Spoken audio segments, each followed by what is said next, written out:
ಹಿರಿಯರೇ,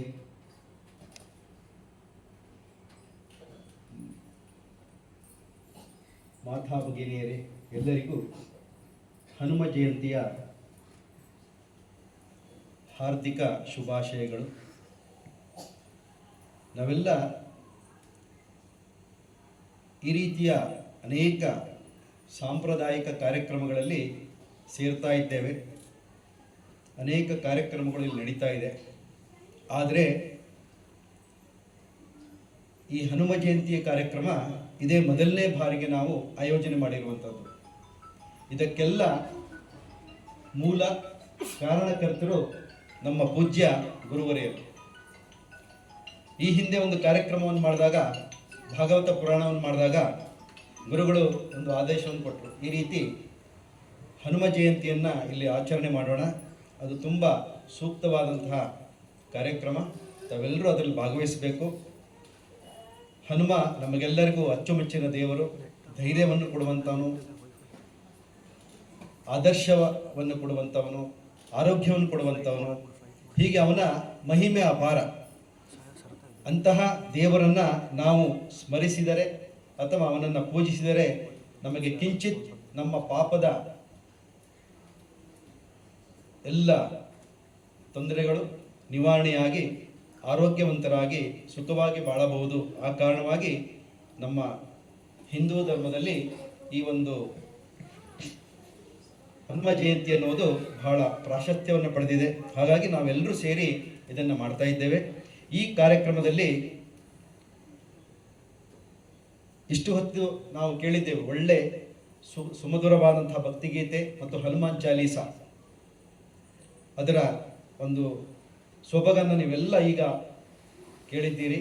ಇನ್ನು ಮುಂದೆ ನಮ್ಮೆಲ್ಲರ ಜೊತೆಗೆ ನಮ್ಮ ನಾಡಿನ ಹಿರಿಯ ಪ್ರವಚನಕಾರರು, ವಾಗ್ಮಿಗಳು, ಚಿಂತಕರು, ಆಧ್ಯಾತ್ಮ ಚಿಂತಕರು ಮತ್ತು ಪುರೋಹಿತರು, ಜ್ಯೋತಿಷಿಗಳು, ಹೀಗೆ ಅವರ ಒಂದು ವಿದ್ವತ್ ತುಂಬ ಆಳವಾದದ್ದು.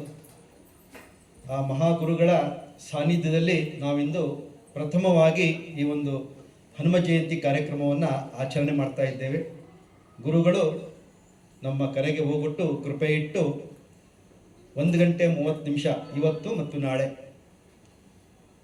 ಹನುಮನ ಬಗ್ಗೆ ವೈಶಿಷ್ಟ್ಯಪೂರ್ಣವಾದಂತಹ ಅವನ ಮಹಿಮೆ ಮತ್ತು ಅವನ ಶಕ್ತಿ ಮತ್ತು ಈ ನಮ್ಮ ಬದುಕಿಗೆ ಅವನ ಪೂಜೆ ಪುನಸ್ಕಾರಗಳು ಮತ್ತು ಅವನ ಭಕ್ತಿ ಶ್ರದ್ಧೆ ಇವೆಲ್ಲವೂ ನಮಗೆ ಯಾಕೆ ಬೇಕು, ಏನು ಮಾಡಿದರೆ ನಾವು ಹನುಮಂತನನ್ನು ಒಲಿಸ್ಕೊಳ್ಬೋದು, ನಮ್ಮ ದುಃಖ ದಾರಿದ್ರ್ಯವನ್ನು ದೂರ ಮಾಡಿಕೊಳ್ಬೋದು, ಆರೋಗ್ಯವನ್ನು ಹೊಂದಬಹುದು ಎನ್ನುವುದರ ಬಗ್ಗೆ ಗುರುಗಳು ಬೆಳಕು ಚೆಲ್ತಾ ಇದ್ದಾರೆ. ತಾವೆಲ್ಲರೂ ಕೂಡ ಈ ಒಂದು ಕಾರ್ಯಕ್ರಮವನ್ನು ಶ್ರದ್ಧೆಯಿಂದ ಭಕ್ತಿಯಿಂದ ಕೇಳಿ ಅಲ್ಲಿರುವ ಅನೇಕ ಉತ್ತಮವಾದ ಅಂಶಗಳನ್ನು ಜೀವನದಲ್ಲಿ ಅಳವಡಿಸ್ಕೊಳ್ಳೋಣ. ಗುರುಗಳು ನಮಗೆ ಆ ಒಂದು ದಾರಿಯನ್ನು ತೋರಿಸಲಿ.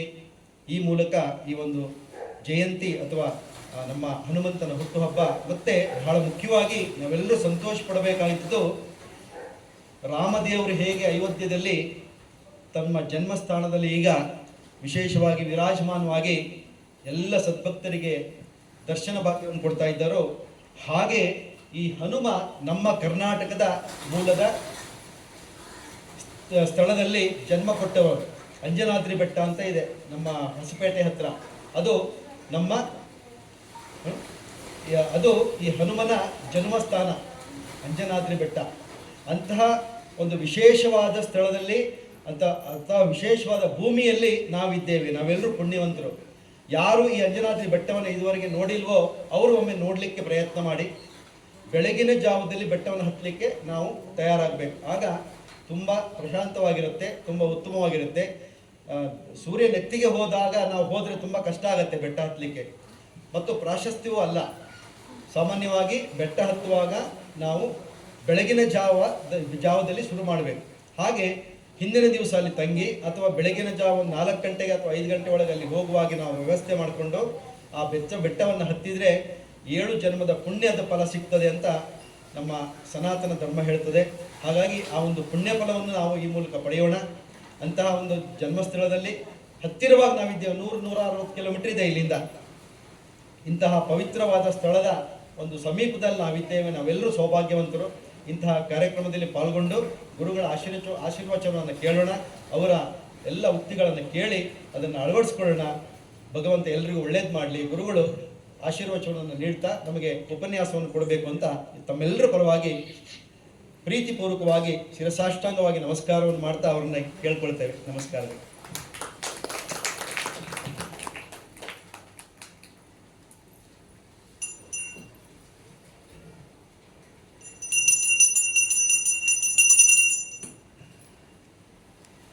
ಶ್ರೀ ಗುರುಭ್ಯೋ ನಮಃ. ಪರಮಗುರುಭ್ಯೋ ನಮಃ. ಶ್ರೀಮದಾನಂದತೀರ್ಥ ಭಗವತ್ಪಾದಾಚಾರ್ಯ ಗುರುಭ್ಯೋ ನಮಃ. ಹರಿ ಓಂ. ಕಾಂತಾಯ ಕಲ್ಯಾಣ ಗುಣೈಕಧಾಮ್ನೇ ನಿಮಜ್ಜುನಾಥ ಪ್ರತಿಮ ಪ್ರಭಾಯ ನಾರಾಯಣಾಯ ಅಖಿಲ ಕಾರಣಾಯ ಶ್ರೀ ಪ್ರಾಣನಾಥಾಯ ನಮಸ್ಕರೋಮಿ. ಅನಾಕುಲಂ ಗೋಕುಲಮುಲ್ಲಲಾಸ ಯತ್ಪಾಲಿತಂ ನಿತ್ಯಮನಾವಿಲಾತ್ಮ ತಸ್ಮೈ ನಮೋ ನೀರದ ನೀಲಭಾಸೆ ಕೃಷ್ಣಾಯ ಕೃಷ್ಣ ರಮಣ ಪ್ರಿಯಾಯ ಅಭ್ರಮಂ ಭಂಗರಹಿತಂ ಅಜಡಂ ವಿಮಲಂ ಸದಾ ಆನಂದತೀರ್ಥಮತುಲಂ ಭಜೇತ್ ಅಪತ್ರಯಾಪಹಂ ಆಪಾದಮೌಳಿ ಪರ್ಯಂತಂ ಗುರೂಣಾಂ ಆಕೃತಿಂ ಸ್ಮರೇತ್ ತೇನ ವಿಘ್ನಾಃ ಪ್ರಣಶ್ಯಂತಿ ಸಿದ್ಧಂತಿ ಚ ಮನೋರಥಾಃ. ಸ್ವಸ್ತಿ. ಪ್ರಥಮೋ ಹನುಮಾನ್ ನಾಮ ದ್ವಿತೀಯೋ ಭೀಮ ಏವ ಚ ಪೂರ್ಣಪ್ರಜ್ಞಸ್ತೃತೀಯಸ್ತು ಭಗವತ್ಕಾರ್ಯ ಸಾಧಕಃ. ಸ್ವಸ್ತಿ. ಇವತ್ತು ಪರಮ ಪವಿತ್ರವಾದ ದಿವಸ. ಯಾಕಂದರೆ ಚೈತ್ರ ಮಾಸದ ಶುಕ್ಲ ಪಕ್ಷದ ಪೌರ್ಣಿಮೆಗೆ ಚಿತ್ರಾ ಪೌರ್ಣಿಮೆ ಅಂತಾರೆ. ಯದ್ಯಪಿ ಇವತ್ತು ಬೆಳಗ್ಗೆ ಬಂದು ಮಧ್ಯಾಹ್ನ ಮೇಲೆ ಬಂದಿದೆ ಚಿತ್ರಾ ನಕ್ಷತ್ರ. ಆ ಚಿತ್ರಾ ನಕ್ಷತ್ರ ಮಧ್ಯಾಹ್ನ ಇದ್ದರೂ ಕೂಡ ಇವತ್ತು ಚಿತ್ರಾ ಪೌರ್ಣಿಮೆ ಅಂತ ಹೆಸರು. ಈ ಚಿತ್ರಾ ಪೌರ್ಣಿಮೆಯಲ್ಲೇ ವಾಯುದೇವರ ಅವತಾರಭೂತರಾದ ಹನುಮಂತ ದೇವರು ಅವತಾರ ಮಾಡಿದ್ದು. ಇದು ವಿಚಾರ. ಹೌದು, ಒಂದೊಂದೇ ಪ್ರಶ್ನೆ ಶುರುವಾಗ್ತದೆ. ಎಲ್ಲಿ ಅವತಾರ ಮಾಡಿದರು, ಯಾವಾಗ, ಅವರ ತಂದೆ ಯಾರು, ತಾಯಿ ಯಾರು? ಸರಿ, ಇದಕ್ಕೆ ಉತ್ತರ ಏನಪ್ಪ? ಅದಕ್ಕೆ ಹನುಮ ಜಯಂತಿ ಅಂದರೆ ಹನುಮಂತ ದೇವರು ಹುಟ್ಟಿದ ದಿವಸ, ಹುಟ್ಟಿದಬ್ಬ. ಜಯಂತಿ ಅಂದರೆ ಹುಟ್ಟಿದ್ದು ಅಂತ. ಹೌದ್ರಿ, ಎಲ್ಲಿ ಹುಟ್ಟ್ಯಾರ್ರಿ ಅಂದರೆ ಅವ್ರ ತಂದೆ ತಾಯಿ ಯಾರು ಅಂದರೆ ಸ್ವಲ್ಪ ಹಿನ್ನೆಲೆ ಹೇಳ್ತಾರೆ. ಏನು ಅಂದರೆ ಹನುಮಂತ ದೇವರು ಹುಟ್ಟಿದ್ದು ಎಲ್ಲಪ್ಪ ಅಂದರೆ ಅವರು ವಾಯುದೇವರ ಅವತಾರ ಮೊದಲಿಗೆ. ಅಂದರೆ ಏನು ನಾವು ಉಸಿರಾಡ್ತೀವಿ ಗಾಳಿ ವಾಯು, ಅದರ ಅವತಾರ. ಇಲ್ಲೇ ಗೊತ್ತಾಗ್ತದೆ ಹನುಮಂತ ದೇವರು ಎಷ್ಟು ದೊಡ್ಡವರು ಅಂತ. ಯಾಕೆ ನಿಮಗೆಲ್ಲ ಗೊತ್ತಿದೆ, ಇವತ್ತು ನಾವು ಬೆಳಗಿಂದ ರಾತ್ರಿ ತನಕ ಊಟ ಇಲ್ಲದೆ ಇರ್ತೀವಿ. ಏಕಾದಶಿ ಎಲ್ಲ ಬಂದಾಗ ನಾವೇ ನೀರು ಕುಡಿಯಲ್ಲ. ನೀರು ಕುಡಿದನೂ ಇರ್ಬೋದು, ಊಟ ಇಲ್ಲದೆ ಇರ್ಬೋದು, ಮತ್ತು ಏನಿಲ್ಲದೂ ನಡೀತದೆ. ಆದರೆ ಗಾಳಿ ಇಲ್ಲದಿದ್ದರೆ ನಾವು ಯಾರೂ ಬದುಕೋದಿಲ್ಲ. When one cannot survive without the availability of sufficient oxygen ಅಂತ ವಿಜ್ಞಾನ ಓದೋರು ಹೇಳ್ತಾರೆ. ಅಂದರೆ ನಮಗೆ ಸಾಕಷ್ಟು ಪ್ರಮಾಣದ ಆಮ್ಲಜನಕ ಇಲ್ಲದಿದ್ದರೆ ನಾವು ಬದುಕೋದಿಲ್ಲ. ಆಮ್ಲಜನಕ ಅಂದರೂ ಒಂದೇ, ವಾಯು ಅಂದರೂ ಒಂದೇ. ಹಾಗಾದರೆ ಅದೇ ವಾಯುವಿನ ಅವತಾರವೇ ಹನುಮಂತ ದೇವರು. ಎಲ್ಲಪ್ಪ ಹುಟ್ಟಿದ್ದಾರೆ ಅಂದರೆ ಹಿಂದೆ ಕೇಸರಿ ಅಂತ ಕಪಿರಾಜ, ಕಪಿಗಳಿಗೆ ರಾಜ ಕೇಸರಿ. ಅವನ ಹೆಂಡತಿ ತಸ್ಯ ಪತ್ನಿ ಬಭೂತ್ ಪೂರ್ವಂ ಅಂಜನಾ ಕಂಜಲೋಚನ. ಅಂಜನಾದೇವಿ ಅಂತ. ಕಂಜಲೋಚನ ಅಂದರೆ ಸಂಸ್ಕೃತಗಳಿಗೆ ಕಮ್ ಅಂದ್ರೆ ನೀರು, ಜ ಅಂದರೆ ಹುಟ್ಟೋದು, ಕಂಜ ನೀರಲ್ಲಿ ಹುಟ್ಟೋದೇನು ಕಮಲ, ಲೋಚನ ಅಂದರೆ ಕಣ್ಣು. ಕಮಲದಂತೆ ಕಣ್ಣುಳ್ಳಂಥ ಅಂಜನಾದೇವಿ ಕೇಸರಿ ಕಪಿರಾಜನ ಹೆಂಡತಿ. ಅವಳಿಗೆ ಅಪುತ್ರಸ್ಯ ಅತಿ ದುಃಖಿತಸ್ಯ ಮತಂಗ ಮುನಿರಭ್ಯಗಾತ್. ಅವಳಿಗೆ ಭಾಳ ಕಾಲ ಮಕ್ಕಳಾಗಲಿಲ್ಲ. ಅದೇ ಒಂದು ದುಃಖ ಇತ್ತು. ಕೊನೆಗೆ ತನ್ನ ಗಂಡನನ್ನು ಕರೆದುಕೊಂಡು ನೋಡಿ, ಸಾ ದಂಪತ್ಯವು ಮತಂಗ ಮುನಿರಭ್ಯಗಾತ್. ಮತಂಗ ಅಂತ ಋಷಿಗಳ ಆಶ್ರಮಕ್ಕೆ ಬಂದರು. ಬಂದು ಕೈ ಮುಗಿದ್ರು, ಗುರುಗಳೇ ನಮ್ಮ ಮದುವೆಯಾಗಿ ಭಾಳ ವರ್ಷ ಆಯಿತು, ನಮಗೆ ವಿನಾ ಸಂತಾನ ಪೂರ್ವಕಂ ನಮ್ಮ ಸಂತಾನವಾಗಿಲ್ಲ. ಕಾಗತಿ ಪುರತೋ ಮಮ, ಮುಂದೆ ನಮ್ಮ ಗತಿ ಏನು, ಹೀಗ್ಯಾಕಾಗಿದೆ ಅಂತಾಗ ಅವರು ಮಹಾಜ್ಞಾನಿಗಳು ಮತಂಗ ಋಷಿಗಳು ಹೀಗೆ ನೋಡಿ, ಇಲ್ಲ ನಿಮಗೆ ಆಗ್ತದ್ರಪ್ಪ, ಸಂತಾನ ಆಗ್ತದೆ. ಆದರೆ ಒಂದು ಕೆಲಸ ನೀವು ಮಾಡಬೇಕು, ನಿಮ್ಮಿಂದ ಒಂದು ಸೇವಾ ಮಾಡಬೇಕಾಗಿದೆ. ಏನು ಮಾಡಬೇಕು? ಒಂದು ಇಲ್ಲಿ ಸಮೀಪದಲ್ಲಿ ಒಂದು ಪರ್ವತ ಇದೆ, ಅದಕ್ಕೆ ವೃಷಭಾದ್ರಿ ಅಂತ ಹೆಸರು.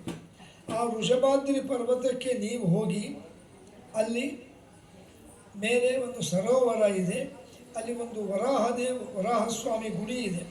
ನೀವು ಅಲ್ಲಿ ಹೋಗಿ ಮೊದಲಿಗೆ ಸ್ನಾನ ಮಾಡಿ ಸರೋವರದಲ್ಲಿ ಆ ವರಾಹಸ್ವಾಮಿಗೆ ಸೇವಾ ಮಾಡಬೇಕು. ಯಾರು? ಅಂಜನಾದೇವಿ ಮಾಡಬೇಕು. ಕಪಿರಾಜ ನೀನು ಮೊದಲೇ ದಿವಸ ಬಂದು ಸಂಕಲ್ಪ ಮಾಡಿ ಹೋಗಿಬಿಡು, ನಂತರದಲ್ಲಿ ಅಂಜನಾದೇವಿ ಮಾಡಬೇಕು. ಎಷ್ಟು ಸಾಧ್ಯವೋ ಅಷ್ಟು ಸೇವಾ ಅಂದ್ರೇನು? ಆ ವರಾಹಸ್ವಾಮಿಯ ಸ್ತೋತ್ರವನ್ನು ಹೇಳುತ್ತಾ ಆ ವರಾಹಸ್ವಾಮಿ ಗುಡಿಗೆ ಪ್ರದಕ್ಷಿಣೆ ಮಾಡಬೇಕು. ಅದು ಗುಡಿ ಅಂದರೆ ಇಷ್ಟೇ ಅಲ್ಲ, ಅದು ಸುಮಾರು ಒಂದು ಪ್ರದಕ್ಷಿಣೆ ಅಂದರೆ ಹೆಚ್ಚು ಕಡಿಮೆ ಅದು ಒಂದು ಎಷ್ಟಾಗ್ತದೆ ಅಂತಂದರೆ ಒಂದು 200-300 ಮೀಟ್ರ್ ಆಗ್ತದೆ. ಅಂದರೆ ಇಲ್ಲಿಂದ ರಸ್ತೆ ಹೋದಷ್ಟು ದೂರ. ಸರಿ ಆಯಿತು ಅಂದರು. ಇಬ್ಬರು ಅವ್ರ ಕೈ ಮುಗಿದಲ್ಲಿ ಬಂದರು, ಪರ್ವತವನ್ನು ಹತ್ತಿದ್ರು. ವೃಷಭಾದ್ರಿ ಅಲ್ಲಿ ವರಾಹಸ್ವಾಮಿ ದೇವಸ್ಥಾನ ನೋಡಿದರು, ಸರೋವರ ಇತ್ತು. ಅವತ್ತು ಸ್ನಾನ ಮಾಡಿ ಸಂಕಲ್ಪ ಮಾಡಿ, ನಾವು ಯಾವುದೇ ಒಂದು ಕಾರ್ಯವನ್ನು ಮಾಡಬೇಕಾದರೆ ಸಂಕಲ್ಪ ಅಂತ ಮಾಡಬೇಕು. ಏನು? ನಾನು ಅವ್ರಿಗೆ ಸಂಕಲ್ಪ ಅಂದರೆ ಏನಪ್ಪ ಅಂದರೆ ನಾವು ಮುಂದೆ ಏನು ಮಾಡ್ತೀವಿ ಅಂತ ಹೇಳೋದು.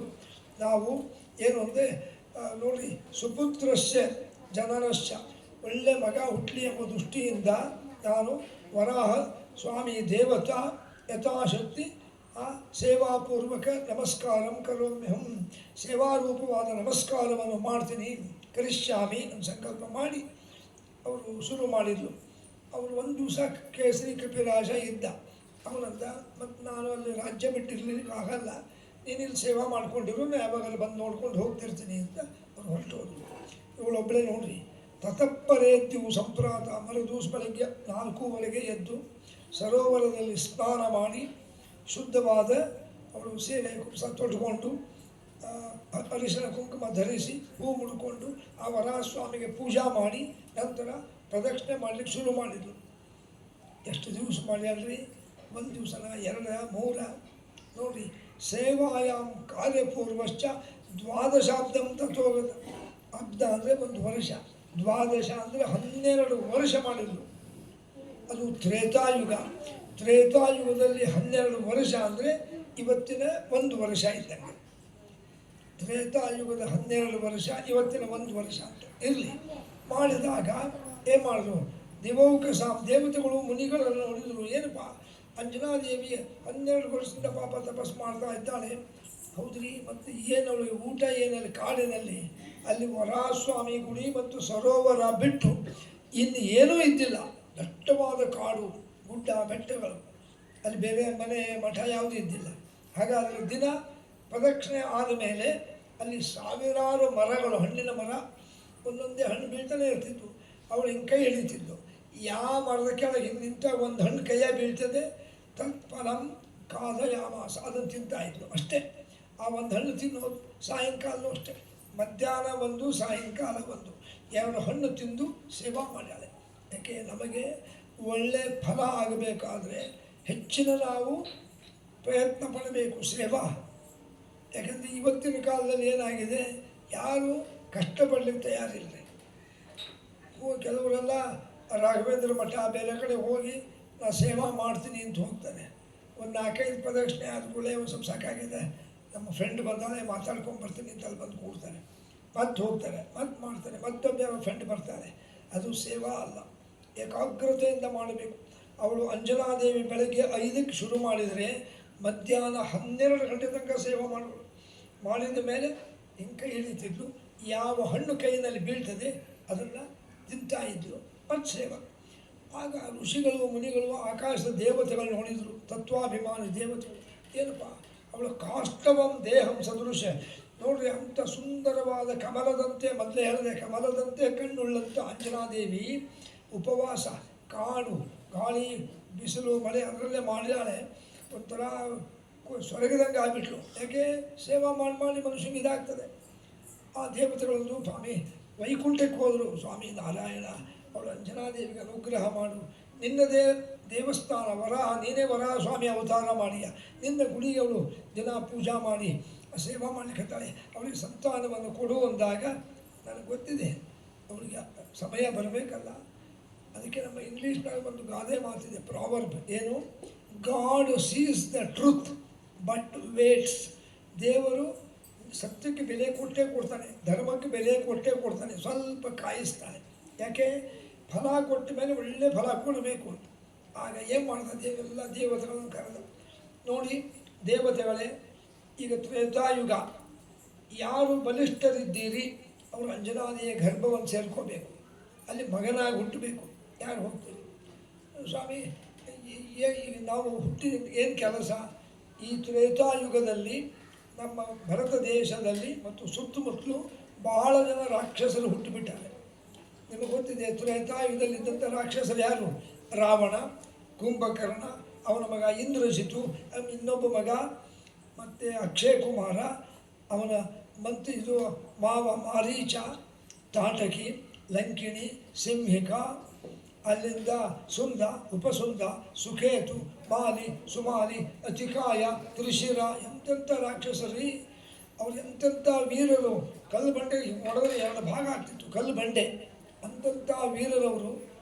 ಅಂಥ ದುಷ್ಟ ರಾಕ್ಷಸರನ್ನು ಸಂಹಾರ ಮಾಡೋರು ಯಾರೋ ಹುಟ್ಟ್ರಿ, ಹಿಂಸರ್ಕೊಂಡ್ರು. ನಮಗೆ ಆಗಲ್ಲ. ಯಾಕೆ? ಅವರೆಲ್ಲ ಏನು ನೀವು ಹೇಳಿದ ರಾಕ್ಷಸರು, ಇವರೆಲ್ಲ ಬ್ರಹ್ಮರುದ್ರದಿಂದ ವರ ತಗೊಂಡಾರೆ, ನಮಗೆ ಮರಣವೇ ಇಲ್ಲ ಅಂತ. ಅವ್ರ ಜೊತೆ ಯುದ್ಧ ಮಾಡೋಕ್ಕೆ ಸಾಧ್ಯ ಇಲ್ಲ. ಹಾಗಾಗಿ ಯಾರೂ ಇಲ್ಲನೂ ಅಂದಾಗ ಅಷ್ಟೊತ್ತಿಗೆ ವಾಯುದೇವರು ಬಂದರು. ಆಗ ಪರಮಾತ್ಮ ವಾಯುದೇವರನ್ನು ನೋಡಿ, ಹೇ ವಾಯು, ನೀನು ಭಾಳ ಸರ್ವ ಸಮರ್ಥ, ಎಲ್ಲ ಜೀವಿಗಳಿಗೆ ನೀನು ಜೀವದಾನ ಮಾಡುವನು. ಆದ್ದರಿಂದ ನೀನು ಹೋಗಿ ಅವರ ಗರ್ಭವನ್ನು ಸೇರಿಕೊಂಡು ಅಲ್ಲಿ ಮಗನಾಗಿ ಹುಟ್ಟಬೇಕು. ನೋಡಿರಿ, ವಾಯುದೇವರು ಭಾಳ ಧೈರ್ಯಶಾಲಿ, ಕೈ ಮುಗಿದು.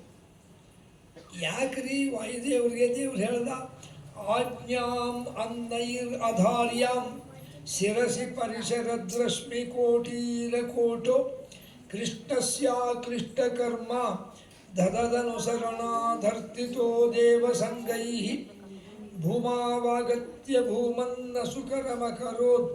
ನೋಡ್ರಿ, ಅಂದರೆ ಆಜ್ಞಾಂ ಅನ್ನೈರ್ ಅಧಾರ್ಯಾಂ, ಬೇರೆಯವರಿಗೆ ಭಗವಂತನ ಆಜ್ಞೆಯನ್ನು ತಗೊಳ್ಳಿಕ್ಕೆ ಆಗಲಿಲ್ಲ. ಏಕೆ? ಅವರು ಹುಟ್ಟಿ ದೊಡ್ಡವರಾಗಿ ರಾಕ್ಷಸರನ್ನು ಸಂಹಾರ ಮಾಡಬೇಕು. ಇದು ಉಳಿದ ದೇವತೆಗಳು ಸಾಧ್ಯ ಇಲ್ಲ. ಹಾಗಾದರೆ ವಾಯುದೇವರಂತೂ ನಾನು ಅವತಾರ ಮಾಡ್ತೀನಿ ಅಂತಂದು. ಹೌದಪ್ಪ, ನಾರಾಯಣ ಏನು ಹೇಳ್ದ, ವಾಯು ನೀನು ಅಂಜನಾದೇವಿಯ ಗರ್ಭವನ್ನು ಸೇರಿಕೊಂಡು 10 ತಿಂಗಳಾದಮೇಲೆ ನಿಮ್ಮ ಮಗುವಾಗಿ ಹುಟ್ಟಬೇಕು. ಅವ್ರ ಗಂಡ ಇಲ್ಲಿಲ್ಲಲ್ಲ, ಕಪಿರಾಜ್ಯದಲ್ಲಿ ದೂರ ಇದ್ದಾನೆ. ಮತ್ತು ಗಂಡ ಸಮೀಪದಲ್ಲಿದ್ದಾಗ ಅವಳು ಗರ್ಭಿಣಿ ಹೆಂಗೆ ಆಗಬೇಕು? ಗಂಡ ಬೇಕಲ್ಲ, ಆದರೆ ಅವನು ಬರೋಂಗಿಲ್ಲ, ಭಾಳ ದೂರ ಡಿಸ್ಟೆನ್ಸು. ಮತ್ತು ಒಂದು ಅವನು ಎದಕ್ಕೆ ಅಂತ ಬರಬೇಕು, ಯಾವಾಗಲೂ ಬಂದು ಹೋಗ್ತಿದ್ದ. ಸೇವಾ ಮಾಡುವ ಹೊತ್ತಿನಲ್ಲಿ ಬ್ರಹ್ಮಚರ್ಯ ಇರಬೇಕು, ಸ್ತ್ರೀ ಪುರುಷರ ಮಿಲನ ಆಗಬಾರದು, ಅದು ಒಂದು ವ್ರತ. ವಾಯುದೇವರಂದರು, ಈಗ ಇವ್ರ ಗಂಡ ಕಪಿರಾಜ ಅಲ್ಲಿದ್ದಾನೆ, ಇಲ್ಲಿ ಇವ್ರು ಹೇಳ್ತಿದ್ದಾಳೆ, ಅವಳು ಗರ್ಭನ ಸೇರ್ಕೋಬೇಕು. ಸರಿ, ನೋಡ್ರಿ, ಆ ವಾಯುದೇವರು ಎಷ್ಟು ಜ್ಞಾನಿಗಳು, ಎಷ್ಟು ಬುದ್ಧಿವಂತರು, ಎಷ್ಟು ಚಾಣಾಕ್ಷರು. ಸರಿ, ಅವಳು ಗರ್ಭ ಸೇರ್ಕೋಬೇಕು, ಸೇರ್ತೀನಿ ಅಂದರು. ಅವಳು ದಿನ ಬಂದಿನ ಕೈ ಹಿಡಿತಿದ್ಲಲ್ಲ, ಅವತ್ತು ವಾಯುದೇವರು ಬಂದರು. ಅವರು ಗಾಳಿ ಕಾಣಿಸ್ತದೆ ನಮಗೆ ಅಲ್ಲ, we cannot see the air ನಾರ್ ಟಚ್, ಅದನ್ನು ಮುಟ್ಲಿಕ್ಕೂ ಬರೋದಿಲ್ಲ, ಗಾಳಿ ಕಣ್ಣಿಗೂ ಕಾಣೋದಿಲ್ಲ. ಅದು ಗಾಳಿ ರೂಪದಲ್ಲಿ ಬಂದು ನೋಡಿದರು. ಅಷ್ಟೊತ್ತಿಗೆ ಅವಳು ಒಂದು ಮರದ ಕೆಳ ಬಂದು ಹಿಂಗೆ ಕೈ ಹಿಡಿದ್ಲು. ಅದು ಮಾವಿನ ಮರ, ಒಳ್ಳೆ ಭರಿತವಾದ ಹಳದಿ ಇಂಥ ದೊಡ್ಡ ಮಾವಿನ ಹಣ್ಣಿತ್ತು. ಏಮಾಲು ವಾಯು ವೀರ್ಯಂ ಪ್ರಪೂರ್ಯವಾನ್, ತಮ್ಮ ವೀರ್ಯ ಮತ್ತು ಸಾಮರ್ಥ್ಯವನ್ನು ಹಣ್ಣಿನಲ್ಲಿ ತುಂಬಿಟ್ರು. ಹಣ್ಣಿನಲ್ಲಿ ತುಂಬಿದ್ಕೊಳ್ಳಿ, ಅದನ್ನು ವಾಯುದೇವರು ಬಂದಂಗೆ ಆಯ್ತು. ಅದರಲ್ಲಿ ರಪ್ಪನ ಕೈಯಲ್ಲಿ ಬಿತ್ತು. ನೋಡಿ, ಕ್ಷುದಿತ ಸಾಬಾಲ ಖಾದಿತಂ ಫಲಮುತ್ತಮಂ, ಭಾಳ ಹಸಿವಾಗಿತ್ತು ಅವಳಿಗೆ. ಆ ಹಣ್ಣನ್ನು ತಕ್ಷಣ ತಗೊಂಡು ಎಲ್ಲ ಒರೆಸಿಕೊಂಡು ಅಲ್ಲಿ ವರಾದೇವರ ಮುಂದಿಟ್ಟು ಕೈ ಮುಗಿದು ನೈವೇದ್ಯ ಮಾಡಿ ತಿಂದುಬಿಟ್ರು. ಆ ಹಣ್ಣಿನ ಜೊತೆಗೆ ಅದರ ಒಳಗಿದ್ದ ವಾಯುದೇವರು ಒಳಗೆ ಹೋದರು. ಒಳಗೆ ಹೋಗಿ ಬೇರೆ ಆಹಾರ ಆದರೆ ಪಚನ ಆಗ್ತದೆ, ವಾಯುದೇವರೇ ಇದ್ದಿದ್ದರಿಂದ ಅವರು ಗರ್ಭಾಶಯಕ್ಕೆ ಹೋದರು, ಅಂದರೆ ಅವರ ಗರ್ಭವನ್ನು ಪ್ರವೇಶ ಮಾಡಿದರು. ತತ್ರತಿಷ್ಠೋ ಸುಭದ್ರಸಾಂ, ಅಲ್ಲಿ ದೃಢವಾಗಿ ನಿಂತುಕೊಂಡ್ರು. ಮುಂದೆ ಸಂಪ್ರಾಪ್ತೆ 10ನೇ ಮಾಸೆ, 10 ತಿಂಗಳಾದ ಮೇಲೆ ಅದೇ ಅಂಜನಾದೇವಿ ಅವಳು ಗರ್ಭಿಣಿ ಆದ ಕೂಡಲೇ ಅವಳು ಕಂಡು ಬಂದ. ಭಾಳ ಸಂತೋಷ. ಇಲ್ಲ, ಇದು ದೈವ ಯೋಗದಿಂದ ಆಗಿದೆ, ಇರಲಿ, ಯಾಕೆ ನಿನ್ನ ಸೇವೆಗೆ ವರಾಹದೇವರು ಮೆಚ್ಚಿ ಸಂತಾನವನ್ನು ಕೊಟ್ಟಾರೆ, ಭಾಳ ಸಂತೋಷ ಆಗಲಿ ಅಂತಂದು ಮುಂದೆ ಸಂಪ್ರಾಪ್ತೆ ದಶಮೇ ಮಾಸೆ, ಅವಳು ಗರ್ಭಿಣಿಯಾಗಿ 10 ತಿಂಗಳಾದ ಮೇಲೆ ಸುಶುಭೆ ಪುತ್ರ ಮುತ್ತಮಂ, 10 ತಿಂಗಳಾದ ಮೇಲೆ ಒಂದು ಗಂಡು ಮಗುವನ್ನು ಅವಳು ಪಡೆದಿದ್ದಾಳೆ. ಹೌದ್ರಿ, ಯಾವತ್ತೇ ಆ ಮಗು ಹುಟ್ಟಿದ್ದು ಇವತ್ತೇ, ಚೈತ್ರ ಮಾಸದ ಶುಕ್ಲ ಪಕ್ಷದ ಪೌರ್ಣಿಮೆ, ಅದಕ್ಕೆ ಚಿತ್ತಾ ಪೌರ್ಣಿಮೆ. ಹೌದ್ರಿ, ಎಷ್ಟೊತ್ತಿಗೆ ಅವತಾರ ಮಾಡ್ಯಾರ? ಹುಟ್ಟಿದ ಟೈಮ್ ಯಾವುದು? ಬೆಳಗ್ಗೆ 6 ಗಂಟೆಗೆ, ಬೆಳಗ್ಗೆ 6 ಗಂಟೆಗೆ. ಅದಕ್ಕೆ ಇವತ್ತು ಅನೇಕ ಆಂಜನೇಯ ಸ್ವಾಮಿ ದೇವಸ್ಥಾನಗಳಲ್ಲಿ ಬೆಳಗ್ಗೆ 4:30 ಪೂಜೆ ಮಾಡಿ 6 ಗಂಟೆಗೆ ಆಂಜನೇಯ ಸ್ವಾಮಿಯನ್ನು ತೊಟ್ಲಲ್ಲಿ ಹಾಕಿ ತೂಗಿ ಎಲ್ಲ ಮಾಡ್ತಾರೆ. ಒಂದು ದೇವಸ್ಥಾನದಲ್ಲಿ ಅವರು ತೊಟ್ಲ ಹಾಕಿದ ಮೇಲೆ, ಗುರುಗಳೇ ನೀವು 7 ಗಂಟೆ ಬಂದು ಪ್ರವಚನ ಮಾಡಬೇಕು. ಅಲ್ಲಿಗೆ ನಾನು 6:45 7ಕ್ಕೆ ಹೋಗಿ 8:30ವರೆಗೂ ಅಲ್ಲಿ ನಾನು ಪ್ರವಚನ ಮಾಡಿದೆ. ಆಮೇಲೆ 9 ಗಂಟೆಗೆ ಅವರು ರಥೋತ್ಸವ ಮಾಡ್ತಾರೆ. ಅದಕ್ಕೆ ನೋಡ್ರಿ, ಒಂದು ಆಶ್ಚರ್ಯ, ಯಾಕೆ 6 ಗಂಟೆಗೆ ಅವತಾರ ಮಾಡ್ದ ಅಂದರೆ, ನಿಮಗೆ ಗೊತ್ತಿದೆ, ನಮಗೆ ಶುದ್ಧವಾದ ಒಳ್ಳೆ ಯಾವ ಕಲ್ಮಶ ಇಲ್ಲಂತ ಗಾಳಿ ಸಿಗೋದು ಯಾವಾಗ? ಬೆಳಗ್ಗೆ. ಅದಕ್ಕೆ ಬೆಳಗ್ಗೆದ್ದು ವಾಕಿಂಗ್ ಮಾಡ್ತಾರೆ ನೋಡಿ. ಯಾಕ್ರಿ ಆಮೇಲೆ 10-11 ಗಂಟೆ ಮಾಡ್ತೀನಿ? ಅವಾಗೆಲ್ಲ ಕಾರು ಬಸ್ಸು ಎಲ್ಲ ವೆಹಿಕಲ್ ಓಡಾಡ್ತಿರ್ತವೆ, ಅದರ ಧೂಳು ಗಾಳಿ, ಅದು ಶುದ್ಧವಾದ ಗಾಳಿ ಇರೋದಿಲ್ಲ. ಶುದ್ಧವಾದ ಗಾಳಿ ಅಂದರೆ ಇನ್ನು ಬಿಟ್ವೀನ್ ಬೆಳಗ್ಗೆ 7 ಗಂಟೆ ಒಳಗೆ, 5ರ ಮೇಲೆ 7 ಗಂಟೆ ಒಳಗೆ ಶುದ್ಧವಾದ ಗಾಳಿ. ಅದಕ್ಕೆ ಅವರು ಶುದ್ಧವಾದ ವಾಯು ಇದ್ದಿದ್ದರಿಂದ ಬೆಳಗ್ಗೆ 6 ಗಂಟೆಗೆ. ರಾಮದೇವರು ಮೊನ್ನೆ ರಾಮನವಮಿ ಆಯ್ತಲ್ಲ, ಅವರು ಹುಟ್ಟಿದ್ದು ಅವತಾರ ಮಾಡಿದ್ದು ಯಾವತ್ತು ಎಷ್ಟೊತ್ತಿಗೆ? ಮಧ್ಯಾಹ್ನ 12 ಗಂಟೆ. ಯಾಕ್ರಿ?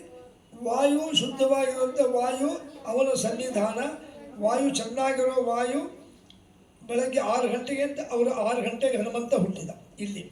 ಅಲ್ಲಿ ರಾಮಚಂದ್ರ ಅವನು ಸೂರ್ಯವಂಶ, ಮಧ್ಯಾಹ್ನ 12 ಗಂಟೆಗೆ ಮೇಲೆ ಬರ್ತಾನೆ ನೋಡ್ರಿ ಸೂರ್ಯ. ಅದಕ್ಕೆ ನಾನು ಸೂರ್ಯವಂಶ ಅಂತ ತೋರಿಸ್ಲಿಕ್ಕೆ ರಾಮಚಂದ್ರ ಮಧ್ಯಾಹ್ನ 12 ಗಂಟೆಗೆ. ಶ್ರೀಕೃಷ್ಣ ಜನ್ಮಾಷ್ಟಮಿ, ಕೃಷ್ಣ ಹುಟ್ಟಿದ್ದು ಎಷ್ಟೊತ್ತಿಗೆ? ರಾತ್ರಿ 12ಕ್ಕೆ. ಯಾಕೆ? ಅವನು ಚಂದ್ರವಂಶ. ಚಂದ್ರವಂಶ ಅಂದರೆ ಚಂದ್ರೋದಯ ಆಯಿತು ಅವತ್ತು, ಶ್ರಾವಣ ಮಾಸದ ಕೃಷ್ಣ ಪಕ್ಷದ ಅಷ್ಟಮಿಯಲ್ಲಿ 12 ಗಂಟೆಗೆ ಹುಟ್ಟಾನೆ. ಹನುಮಂತ ಬೆಳಗ್ಗೆ 6, ರಾಮಚಂದ್ರ ಸೂರ್ಯವಂಶ ಮಧ್ಯಾಹ್ನ 12, ಕೃಷ್ಣ ಚಂದ್ರವಂಶ ರಾತ್ರಿ 12. ಆಯಿತಾ? ಹೌದ್ರಿ, ಮಗು ಏನೋ ಹುಟ್ಟಿದಪ್ಪ. ಆಗ ದೇವತೆಗಳೆಲ್ಲ ಪ್ರತ್ಯಕ್ಷ ಆದರು. ಯಾಕೆ? ಮುಂದೆ ಇವನು ಮಹಾವೀರನಾಗ್ತಾನೆ ಅಂತ. ಆಗ 16 ದಿವಸ ಆಯಿತು. ಕೇಸರಿ ಅಲ್ಲೇ ಇದ್ದಾರ ತಂದೆ, ಋಷಿಗಳೇ ಮುನಿಗಳೇ, ಮತ್ತು ನನ್ನ ಮಗನಿಗೊಂದು ನಾಮಕರಣ ಮಾಡಬೇಕಲ್ಲ. ಅಲ್ಲಪ್ಪ, ಇನ್ನೇನು ನಾಮಕರಣ? ಅಂಜನಾಯ ಅಪತ್ಯ ಪುಮಾನ್ ಆಂಜನೇಯೋ ಇತಿರ್ನಾಮೋ ಭವಿಷ್ಯತಿ. ಅವನು ಅಂಜನಾದೇವಿಯ ಗರ್ಭದಿಂದ ಹುಟ್ಟಿದ್ದರಿಂದ ಅವನಿಗೆ ಆಂಜನೇಯ ಅಂತ ಹೆಸರು. ಮತ್ತು ಆ ಪರ್ವತಕ್ಕೂ ಕೂಡ ಅವ್ರು ಹೇಳಿದ್ರು, ಈಗ ಅಂಜನಾದ್ರಿ, ಆದ್ರಿ ಅಂದರೆ ಪರ್ವತ, ಅಂಜನಾದ್ರಿ, ಅಂಜನ ಬೆಟ್ಟ, ಅಂಜನ ಪರ್ವತ ಅಂತ ಹೆಸರಾಯಿತು. ಆಯಿತಾ? ಅಭ್ಯವರ್ಧಂತ ಸಾಬಾಲ, ಮಗು ಬೆಳೀತಾ ಇದೆ. ದೇವತೆಗಳು ಮನುಷ್ಯರಾಗಿ ಅವತಾರ ಮಾಡಿದಾಗ ಅವರು ಮನುಷ್ಯರಂತೆ ನಟನೆ ಮಾಡ್ತಾರೆ. ಮುಂದೆ ಮಾಮೂಲಿನಂತೆ ಅಕ್ಷರಾಭ್ಯಾಸ ಎಲ್ಲ ಮಾಡ್ತಾರಲ್ಲ. ಇವತ್ತು ಭಾಳ ಜನಕ್ಕೆ ಅಕ್ಷರಾಭ್ಯಾಸದ ಪ್ರಕ್ರಿಯೆ ಗೊತ್ತೇ ಇಲ್ಲ. ಚಿಕ್ಕ ಮಕ್ಕಳಿಗೆ ಒಂದು ಸ್ಕೂಲ್ಗೆ ಅಥವಾ LKG UKG ಹಾಕಬೇಕಾದರೆ ಕೆಲವು ಶಾಲೆಗಳಲ್ಲಿ, ಅಲ್ಲಿ ಗುರುಕುಲ ಅಂತ ನೋಡ್ರಿ, ಅಲ್ಲಿ ರಾಷ್ಟ್ರೋತ್ಥಾನ, ಕೆಲವು ಶಾಲೆಗಳಲ್ಲಿ ನಮ್ಮ ಹಿಂದೂ ಸಂಸ್ಕೃತಿ ಎಲ್ಲಿದೆ ಅಲ್ಲಿ ನಮ್ಮನ್ನು ಕರೆಸಿ ಆ ಶಾಲೆ ಒಳಗೆ ಹೊಸದಾಗಿ ಸೇರಿಸ್ಲಿಕ್ಕೆ ಬಂದಿರ್ತಾರೆ LKG UKG, ಅವರಿಗೆ ಸ್ವಲ್ಪ ಅಕ್ಷರಾರಂಭಣ ಮಾಡಿಸ್ಲಿ ಗುರುಗಳೇ ಅಂತಾರೆ. ಸಾಮೂಹಿಕ ಹೇಗೆ ಮಾಡಬೇಕು ಅಕ್ಷರಾರಂಭಣ ಅವರಿಗೆಲ್ಲ ನಮ್ಮಲ್ಲಿ ಆ ಈ ಅಂತ ಅಕ್ಷರಗಳವಲ್ಲ. ಅದಕ್ಕೆ ಸಂಸ್ಕೃತದಲ್ಲಿ ಮಾತೃಕ ಅಂತಾರೆ. ಮಾತೃಕ ಅಂದರೆ ಅಕ್ಷರ. ಎಷ್ಟವರೆ ಮಾತೃಕ? ಕನ್ನಡ ಓದೋರಿಗೆಲ್ಲ ಗೊತ್ತಿದೆ. ಒಟ್ಟು 51 ಅಕ್ಷರ. ಅದರಲ್ಲಿ 13 ಸ್ವರಗಳು, 25 ವ್ಯಂಜನಗಳು. ಆಯಿತಾ? ಅವರ್ಗೀಯ ವ್ಯಂಜನ ಒಂದು 15. ಅಂದರೆ 25, 40, 53, ಅದರಲ್ಲಿ 2 ಬಿಡ್ತಾರೆ, 51 ಅಕ್ಷರ. ಅಂದರೆ ಅ ಆ ಇ ಈ ಅಮ್ಮ ಹ ತನಕ ಅವು ಸ್ವರಗಳು. ಕ ಖ ಗ ಗ ನಾನು ಹಿಡ್ಕೊಂಡು ಪಾಪ ಭಾಮ ಮ ಅಲ್ಲಿವರೆಗೂ ವ್ಯಂಜನ. ಅಲ್ಲಿಂದ ಯಾರ ಲಾವ ಅಂತ ಬರ್ತಾವಲ್ಲ, ಅದು ಅವರ್ಗೀಯ ವ್ಯಂಜನ. ಈ ವ್ಯಂಜನಗಳವಲ್ಲ, ಇವು 25 ಅಕ್ಷರಗಳಿವು. ಆಯಿತಾ? ಇವು ಯಾವಾಗಲೂ ಇರ್ತವೆ, ನಾಶ ಇಲ್ಲ ಅವಕ್ಕೆ. ಸರಿ, ಅಕ್ಷರಾರಂಭಣ ಮಾಡಿಸಿದ ಮೇಲೆ ಮಗು ಸ್ವಲ್ಪ ಬೆಳೀತಾ ಬಂತು. ಒಂದು ದಿವಸ ಏನಾಗಿದೆ, ಆ ಮಗುಗೆ 5 ವರ್ಷ ಆಗಿದೆ. 5 ವರ್ಷದ ಮಕ್ಕಳು ಏನು ಮಾಡ್ತಾರೆ, 5 ವರ್ಷದ ಬೇರೆ ಬಾಲಕರ ಜೊತೆಗೆ ಆಟ ಆಡ್ತಿರ್ಬೇಕು. ಅಲ್ಲಿ ಇದಕ್ಕೆ ಆ ಪರ್ವತದಲ್ಲೇ ತಾಯಿಯಲ್ಲೇ ಇದ್ದರು, ತಂದೆ ಯಾವಾಗೆಲ್ಲ ಬರ್ತಿದ್ರು, ಅಲ್ಲೇ ಆಟ ಆಡ್ತಾ ಇದ್ದ. ಅವನ ವಯಸ್ಸಿನ ಹುಡುಗರು. ಆಗ ಒಬ್ಬ ಹುಡುಗ ಏನು ಮಾಡ್ದ, ಅವನ ಸ್ನೇಹಿತ, ಅವನಿಗೆ ಆಂಜನೇಯ ಅಂತ ಹೆಸರಿಟ್ಟಾರೆ. ಅವನ ಹೆಸರೇನೀಗ ಆಂಜನೇಯ. ಆಂಜನೇಯ, ನೀನು ಅವನು ಮರದಿಂದ ಮರಕ್ಕೆ ಹಾರೋದು, ಹಿಂಗೆಲ್ಲ ಮರ ಹತ್ತು ಬಿಡ್ತಿದ್ದ. ಯಾಕೆ? ಅವನು ವಾನರ, ಅಂದರೆ ಕಪಿರಾಜ, ಕಪಿಯ ಅವತಾರ ಆಗಿದ್ದರಿಂದ ಕೋತಿಗಳನ್ನು ನಾವು ನೋಡ್ತೀವಿ. ಕೋತಿಗಳು ಈ ಮನೆಯಿಂದ ಆ ಮನೆಗೆ ಹಾರ್ತದೆ, ಆ ಮನೆಯಿಂದ ಮರಕ್ಕೆ ಹಾರ್ತದೆ, ಈ ಮರದಿಂದ ಆ ಮರಕ್ಕೆ ಹಾರ್ತದೆ. ಅವಕ್ಕೆ ಮರಕ್ಕೆ ಹಾರೋದು ಹತ್ತೋದು ಭಾಳ ಸುಲಭ. ಅದಕ್ಕೆ ಅವರಂದರು, ಆಂಜನೇಯ, ನೀನು ಇಲ್ಲಿಂದ ಅಲ್ಲಿಗೆ ಹಾರ್ತೀಯಲ್ಲ, ಎಲ್ಲಿ ಬೇಕಾದ್ರೆ ಹಾರ್ತೀಯನು? ಏಕೆ, ಎಲ್ಲಿ ಹಾರಬೇಕು? ಅಷ್ಟೊತ್ತಿಗೆ ಸೂರ್ಯೋದಯ ಆಗ್ತಿತ್ತು. ಅಲ್ಲಿ ಸೂರ್ಯೋದಯ ಆಗಿದೆ, ಕಾಣಿಸ್ತದೇನೋ? ಹೌದು. ಹಾಗಾದರೆ ಸೂರ್ಯಮಂಡಲಕ್ಕೆ ಹೋಗ್ತೀಯಾ? ಸೂರ್ಯಮಂಡಲಕ್ಕೆ ಹೋಗ್ತೀನಿ. ಹೋಗಿ ನೋಡೋಣ. ಹಾಗಾದ್ರೆ ನೋಡು, ಸೂರ್ಯ ಈಗ ತಾನೇ ಹುಟ್ಟಾನೆ, ಕೆಂಪು ಹಣ್ಣಿದ್ದಂಗೆ ಕಾಣಿಸ್ತದೆ. ಆ ಹಣ್ಣನ್ನು ಮುಟ್ಟು ಬರ್ತೀಯಾ ಅಂದ. ಸರಿ ತಡೀರಿ ಅಂತ ನೋಡ್ರಿ, ಒಂದೇ ನೆಗದಕ್ಕೆ ಹೋಗಿಬಿಟ್ನಪ್ಪ ಹಾರಿಕೊಂಡು. ನಿಮಗೆ ಗೊತ್ತಿದೆ, ವಾಯುವೇಗ ಅಂತಾರೆ. ವಾಯುವೇಗ ಅಂದರೆ ಭಯಂಕರ ವೇಗ. ಹಿಂಗೆ ಬಂದೇ ಬಿಟ್ಟ. ಭಾಳ ಜನಕ್ಕೆ ಗೊತ್ತದನೋ ಇಲ್ಲೋ, ಮನೆಯಲ್ಲಿ ಒಲೆ ಮೇಲೆ ನೀರಿಟ್ಟು ಕುದಿಸಿದರೆ, ನೀರು ಕುದಿಲಿ ಕತ್ತಿದರೆ ಬಾಯಿಲ್ ಅಂತಾರೆ. ನೀರು ಬಾಯಿಲ್ ಆದರೆ 100 ಡಿಗ್ರಿ ಇರ್ತದೆ ಅಲ್ಲ. Water when it boils there must be 100 degree centigrade. 100 degree ಇದ್ದರೆ 100 ಕುದೀತದೆ. ಸೂರ್ಯನ ಬಳಿಯಲ್ಲಿ ಎಷ್ಟಿದೆ ಡಿಗ್ರಿ? 1 crore ಫ್ಯಾರನೈಟ್, 1 ಕೋಟಿ ಡಿಗ್ರಿ. ಅಲ್ಲಿ ಹೋಗ್ಲಿಕ್ಕೆ ಸಾಧ್ಯನೇ ಇಲ್ಲ. ಸುಟ್ಟು ಬೂದಿಯಾಗಿ ಹೋಗ್ತಾರೆ. ಸೂರ್ಯ ಹತ್ರ ಅಲ್ಲ, ಸೂರ್ಯನಿಗಿಂತ ಇನ್ನೂ ಎಷ್ಟೋ ಲಕ್ಷ ಮೈಲ್ ದೂರದಲ್ಲೇ ಸೂರ್ಯಮಂಡಲ. ಅಲ್ಲಿ ಹೋದ್ಕೊಳ್ಳೆ ಸಾಕು, ಒಂದು ಕ್ಷಣಕ್ಕೆ ಇತ್ತೋ ಇಲ್ಲೋ ಆಗ್ತದೆ. ಆದರೆ ಹನುಮಂತ ಹೋದಾಗ ಅಂಥ ಸೂರ್ಯನ ಶಾಖ ಬಿಸಿಲು ಅವನ ಕೂದಲು ಕಪ್ಪಾಗಲಿಲ್ಲ. ಸುಡೋದಿರಲಿ, ಹತ್ತಿರ ಬಂದ, ನೋಡಿದ ಸೂರ್ಯಮಂಡಲ, ದೊಡ್ಡ ದೇಹ ತಗೊಂಡ ಆ ಸೂರ್ಯಮಂಡಲವನ್ನೇ ಹೀಗೆ ಒತ್ತಿ ಹಣ್ಣು ಮಾಡಿದ್ರೆ ನುಂಗೇ ಬಿಟ್ಟನಪ್ಪ ಹನುಮಂತ. ನುಂಗಿಬಿಟ್ಟ. ಕತ್ತಲೆ ಆಗೋದ್ರಿ ಎಲ್ಲ ಕಡೆ. ಬೆಳಗ್ಗೆ 8 ಗಂಟೆ ಆಗಿತ್ತು, ರಾತ್ರಿ 8 ಗಂಟೆ ಆಗಿಬಿಟ್ಟು. ಆಗ ನಮಗೆ ಕಾಣೋ ಸೂರ್ಯ ನಮ್ಮ ಬರೇ ಭೂಲೋಕಕ್ಕಲ್ಲ, ಭೂಲೋಕ, ಭುವರ್ಲೋಕ, ಸ್ವರ್ಗಲೋಕ. ಭೂಲೋಕ, ಭುವರ್ಲೋಕ, ಸ್ವರ್ಗಲೋಕ, ಈ 3 ಲೋಕಕ್ಕೆ ಇವನೇ ಸೂರ್ಯ. ಇಂದ್ರದೇವರು ನೋಡಿದ್ರು ಸ್ವರ್ಗಲೋಕದಾಗೆ, ಈಗಿನ ಸೂರ್ಯೋದಯ ಆಗಿತ್ತು, ಯಾಕೆ ಕತ್ಲೆ ಅಂತ ಮತ್ತೆ ಮೋಡ ಗಿಡ ಏನಿಲ್ಲ ಅಂದಾಗ ನೋಡ್ಕೊಂಬರ್ರಿ ಅಂದಾಗ ಅವರು ಕೆಲವು ದೇವತೆಗಳು ಹೋಗಿ, ಸ್ವಾಮಿ, ಯಾರೋ ಒಬ್ಬ ವ್ಯಕ್ತಿ ಆ ಸೂರ್ಯನ ನುಂಗ್ಯಾನೆ. ಅಯ್ಯೋ, ಸೂರ್ಯನ ನುಂಗಲಿಕ್ಕೆ ಅದು ಸಾಧ್ಯನಾ? ಹಾಗಾದರೆ ಅವನೇನು ರಾಕ್ಷಸ ಇರಬೇಕು. ಮನುಷ್ಯರಿಗೆ ಹೆಂಗೆ ನುಂಗ್ಲಿಕ್ಕೆ ಸಾಧ್ಯ? ಯಾವ ದೇವತೆಗಳಿಗೂ ಸಾಧ್ಯ ಇಲ್ಲ. ಯಾರೋ ಮಾಯಾ ರಾಕ್ಷಸ ಅಂತ ಹಿಂಗಂತ ವಜ್ರಾಯುಧ ಬಂತು, ತಿರುಗಿಸಿ ಹೊಡೆದು ಬಿಟ್ಟ. ಹೀಗೆ ವಜ್ರಾಯುಧ ಬಂತು. ಇತ್ತ ಹನುಮಂತ ಮತ್ತು ಕೆಳಗೆ ಬರ್ತಾ ಇದ್ದಾನೆ. ಅದು ಬಂದಿದ್ದೇನೆ ಅವನ ಮುಖಕ್ಕೆ ಬಡಿದು ಬಿಡ್ತು. ಈ ಕಡೆ ಹಿಂಗೆ ಬಡಿದು ಕೂಡಲೇ, ಯದ್ಯಪಿ ಇಂದ್ರನ ವಜ್ರಾಯುಧ ಆಂಜನೇಯನಿಗೆ ಏನೂ ಮಾಡೋದಿಲ್ಲ, ಆದರೂ ಮನುಷ್ಯರಂತೆ ಅವತಾರ ಮಾಡಿದಾಗ ಮನುಷ್ಯರಂಗೆ ಮಾಡ್ತಾರೆ. ಇಲ್ಲಿ ಬಡಿದು ಕೂಡಲೇ ಒಂಥರ ಅವನಿಗೆ ಎಚ್ಚರ ತಪ್ಪದಂಗೆ ಆಯಿತು ಅಷ್ಟೇ. ಅಲ್ಲಿಂದ ಕೆಳಗೆ ಬೀಳಬೇಕು ಅಂತಿದ್ದ. ತಕ್ಷಣ ಅವ್ರ ತಂದೆ ನೋಡ್ದ, ಏನೋ ಹುಡುಗರ ಎಲ್ಲೋ ಏನು ನನ್ನ ಮಗ ಅಲ್ಲ ರಾಜರೇ, ನಿಮ್ಮ ಮಗನಿಗೆ ಸೂರ್ಯಮಂಡಲಕ್ಕೆ ಹೋಗು ಅಂತ ಹೇಳಿದ್ವಿ, ಹೋಗಿ ಬರೇ ಹೋಗು ಅಂದರೆ ಸೂರ್ಯನ ನುಂಗಿ ಬರ್ತಾ ಇದ್ದಾನೆ, ಮತ್ತು ಯಾಕೆ ಹೇಳಿ ಬೀಳ್ತಾ ಇದ್ದಾನೆ ಅಂತ ಇನ್ನು ಬೀಳೋಕ್ಕಿಂತ ಮುಂಚೆ ಹಿಂಗೆ ಹಿಡಿದು ಬಿಟ್ಟ. ಹಿಡಿದ ಮಲಗಿಸ್ದ. ಯಾಕೆ ಆಂಜನೇಯ ಆಂಜನೇಯ ಅಂದ. ಆ ಏಟು ಬಿದ್ದಿದ್ದಕ್ಕೆ ಸ್ವಲ್ಪ ಮುಖ ಮುಂದೆ ಬಂದಿತ್ತು. ಅದಕ್ಕೆ ಸಂಸ್ಕೃತದಲ್ಲಿ ಹನು ಅಂದರೆ ಉದ್ದವಾದ ಮುಖವುಳ್ಳವನಿಗೆ ಹನು ಅಂತಾರೆ, ಮಂತ. ಉದ್ದವಾದ ಮುಖವುಳ್ಳ ವ್ಯಕ್ತಿ ಹನುಮಂತ ಅಂತ ಆಯ್ತು ಅವನಿಗೆ. ಯದ್ಯಪಿ ಇಂದ್ರದೇವರು ಹೊಡೆದದ್ದು ಒಂದೇ ಕಾರಣ ಅಲ್ಲ, ಬೇರೆ ಬೇರೆ ಕಾರಣ ಇವೆ. ಒಂದು ಕಾರಣ ನಾ ಹೇಳಿದೆ, ಹನುಮಂತ ಅಂತಾಯಿತು. ಯಾರು ಗೊತ್ತಾಯಿತು ಇಂದ್ರ ಮಾಡಿದ್ದು ಅಲ್ಲ, ನಿರೋಧಯಾಮಾಸ ತತ್ವ ವಾಯು, ಗಾಳಿ ಸಂಚಾರ ನಿಂತು ಬಿಡಲಿ ಅಂದ್ಬಿಟ್ಟು ಶಾಪ ಕೊಟ್ಬಿಟ್ಟ ಅವರ ಅಪ್ಪ. ವಾಯು ಅದಕ್ಕೆ ಹೆಸರಿ ಕಪಿರಾಜ ಅಂದರೆ ವಾಯು. ನಿಂತು ಕೂಡಲೇ ನೋಡ್ರಿ, ಗಾಳಿ ನಿಂತು ಕೂಡಲೇ ಒದ್ದಾಲೆ ಕದ್ಬಿಟ್ರು ದೇವತೆಗಳು, ಪುರುಷರು, ಮನುಷ್ಯರು. ಅಪ್ಪ ಗಾಳಿ ಇಲ್ಲ, ಏನಾಗ್ತದೋ ಏನೋ ಅಂತ ಕೂಡಲೇ ತಕ್ಷಣ ಪ್ರತ್ಯಕ್ಷ ಆದ ಇಂದ್ರ.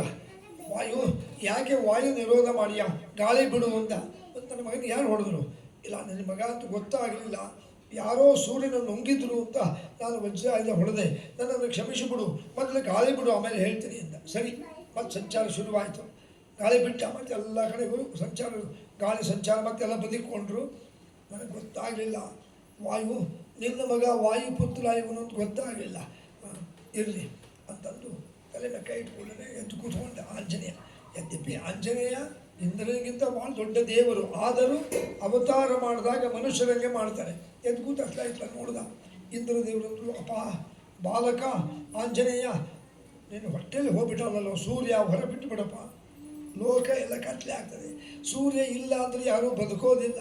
ಯಾಕೆ ನಾವು ಹಿಂದೆಲ್ಲ ಹೇಳೀವಿ, ಸೂರ್ಯನಿಂದನೇ ಗಾಳಿ, ಸೂರ್ಯನಿಂದನೇ ಮಳೆ, ಸೂರ್ಯನಿಂದನೇ ಬೆಳಕು, ಸೂರ್ಯನಿಂದನೇ the green refills in the plants, ಗಿಡಗಳಲ್ಲಿ ಹರಿತು ಕಾಳು ಆಗಲಿಕ್ಕೆ, ಮಳೆ ಆಗಲಿಕ್ಕೆ, ನೀರು ಇರಲಿಕ್ಕೆ, ನೀರು ಆವಿ ಆಗಲಿಕ್ಕೆ, ಈಚ್ ಆ್ಯಂಡ್ ಎವರಿಥಿಂಗ್ ಏನು ಭೂಮಿ ಮೇಲೆ ನಡೀತದೆ, ಫಾರ್ ಎವರಿಥಿಂಗ್ ಸೂರ್ಯ, that is sun is the main cause, ಸೂರ್ಯನ ಕಾರಣ.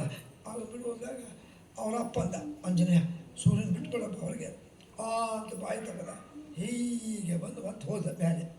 ಅಂದರೆ ಇದರಿಂದ ನಮಗೇನು ಗೊತ್ತಾಗ್ತದೆ, ಆಂಜನೇಯ ಸೂರ್ಯನ ನುಂಗ್ಯಾನೆ ಅಂದರೆ ಅವನ ಶಕ್ತಿ ಎಷ್ಟಿರ್ಬೋದು, ಅವನ ಸಾಮರ್ಥ್ಯ ಎಷ್ಟಿರ್ಬೋದು. ಹೇಗೆ ಈಗ ಒಂದು ಪ್ರಶ್ನೆ ಉದ್ಭವ ಆಗ್ತದೆ, ಅಲ್ಲಿ ಸೂರ್ಯ ಭಯಂಕರ ಬಿಸಿ. ನಮಗೆ ನಿಮಗೆ ಅನುಭವ ಇದೆ, ಮಧ್ಯಾಹ್ನ 12-1 ಗಂಟೆಗೆ ನಾವು ರಸ್ತೆಗೆ ಹೋಗಬೇಕಾದ್ರೆ ಕಾಲಲ್ಲಿ ಸ್ಲಿಪ್ಪರ್ ಚಪ್ಪಲಿ ಇಲ್ಲದಿದ್ದರೆ ನೆಲದ ಮೇಲೆ ನೆಲ ಕಾದು ಬಿಟ್ಟಿರ್ತದೆ. ಅಬ್ಬಬ್ಬ, ನೆಲದ ಮೇಲೆ ಓಡಾಡಲಿಕ್ಕಾಗೋದಿಲ್ಲ, ಕಾಲು ಹಂಚಿದ್ದಂಗಿದೆ, ಕಾಲು ಸುಟ್ಟು ಹೋಗ್ತದೆ ಅಂತೀವಿ. ಒಬ್ಬ ಸೂರ್ಯನಿಗೆ ಒಂದು ದಿವಸದ ಬಿಸಿಲಿಗೆ ಹಿಂಗಾಗ್ತದೆ. ಸೂರ್ಯನೇ ಹೊಟ್ಟೆಗೆ ಹೋದಾಗ ಏನಾಗಬೇಕ್ರಿ?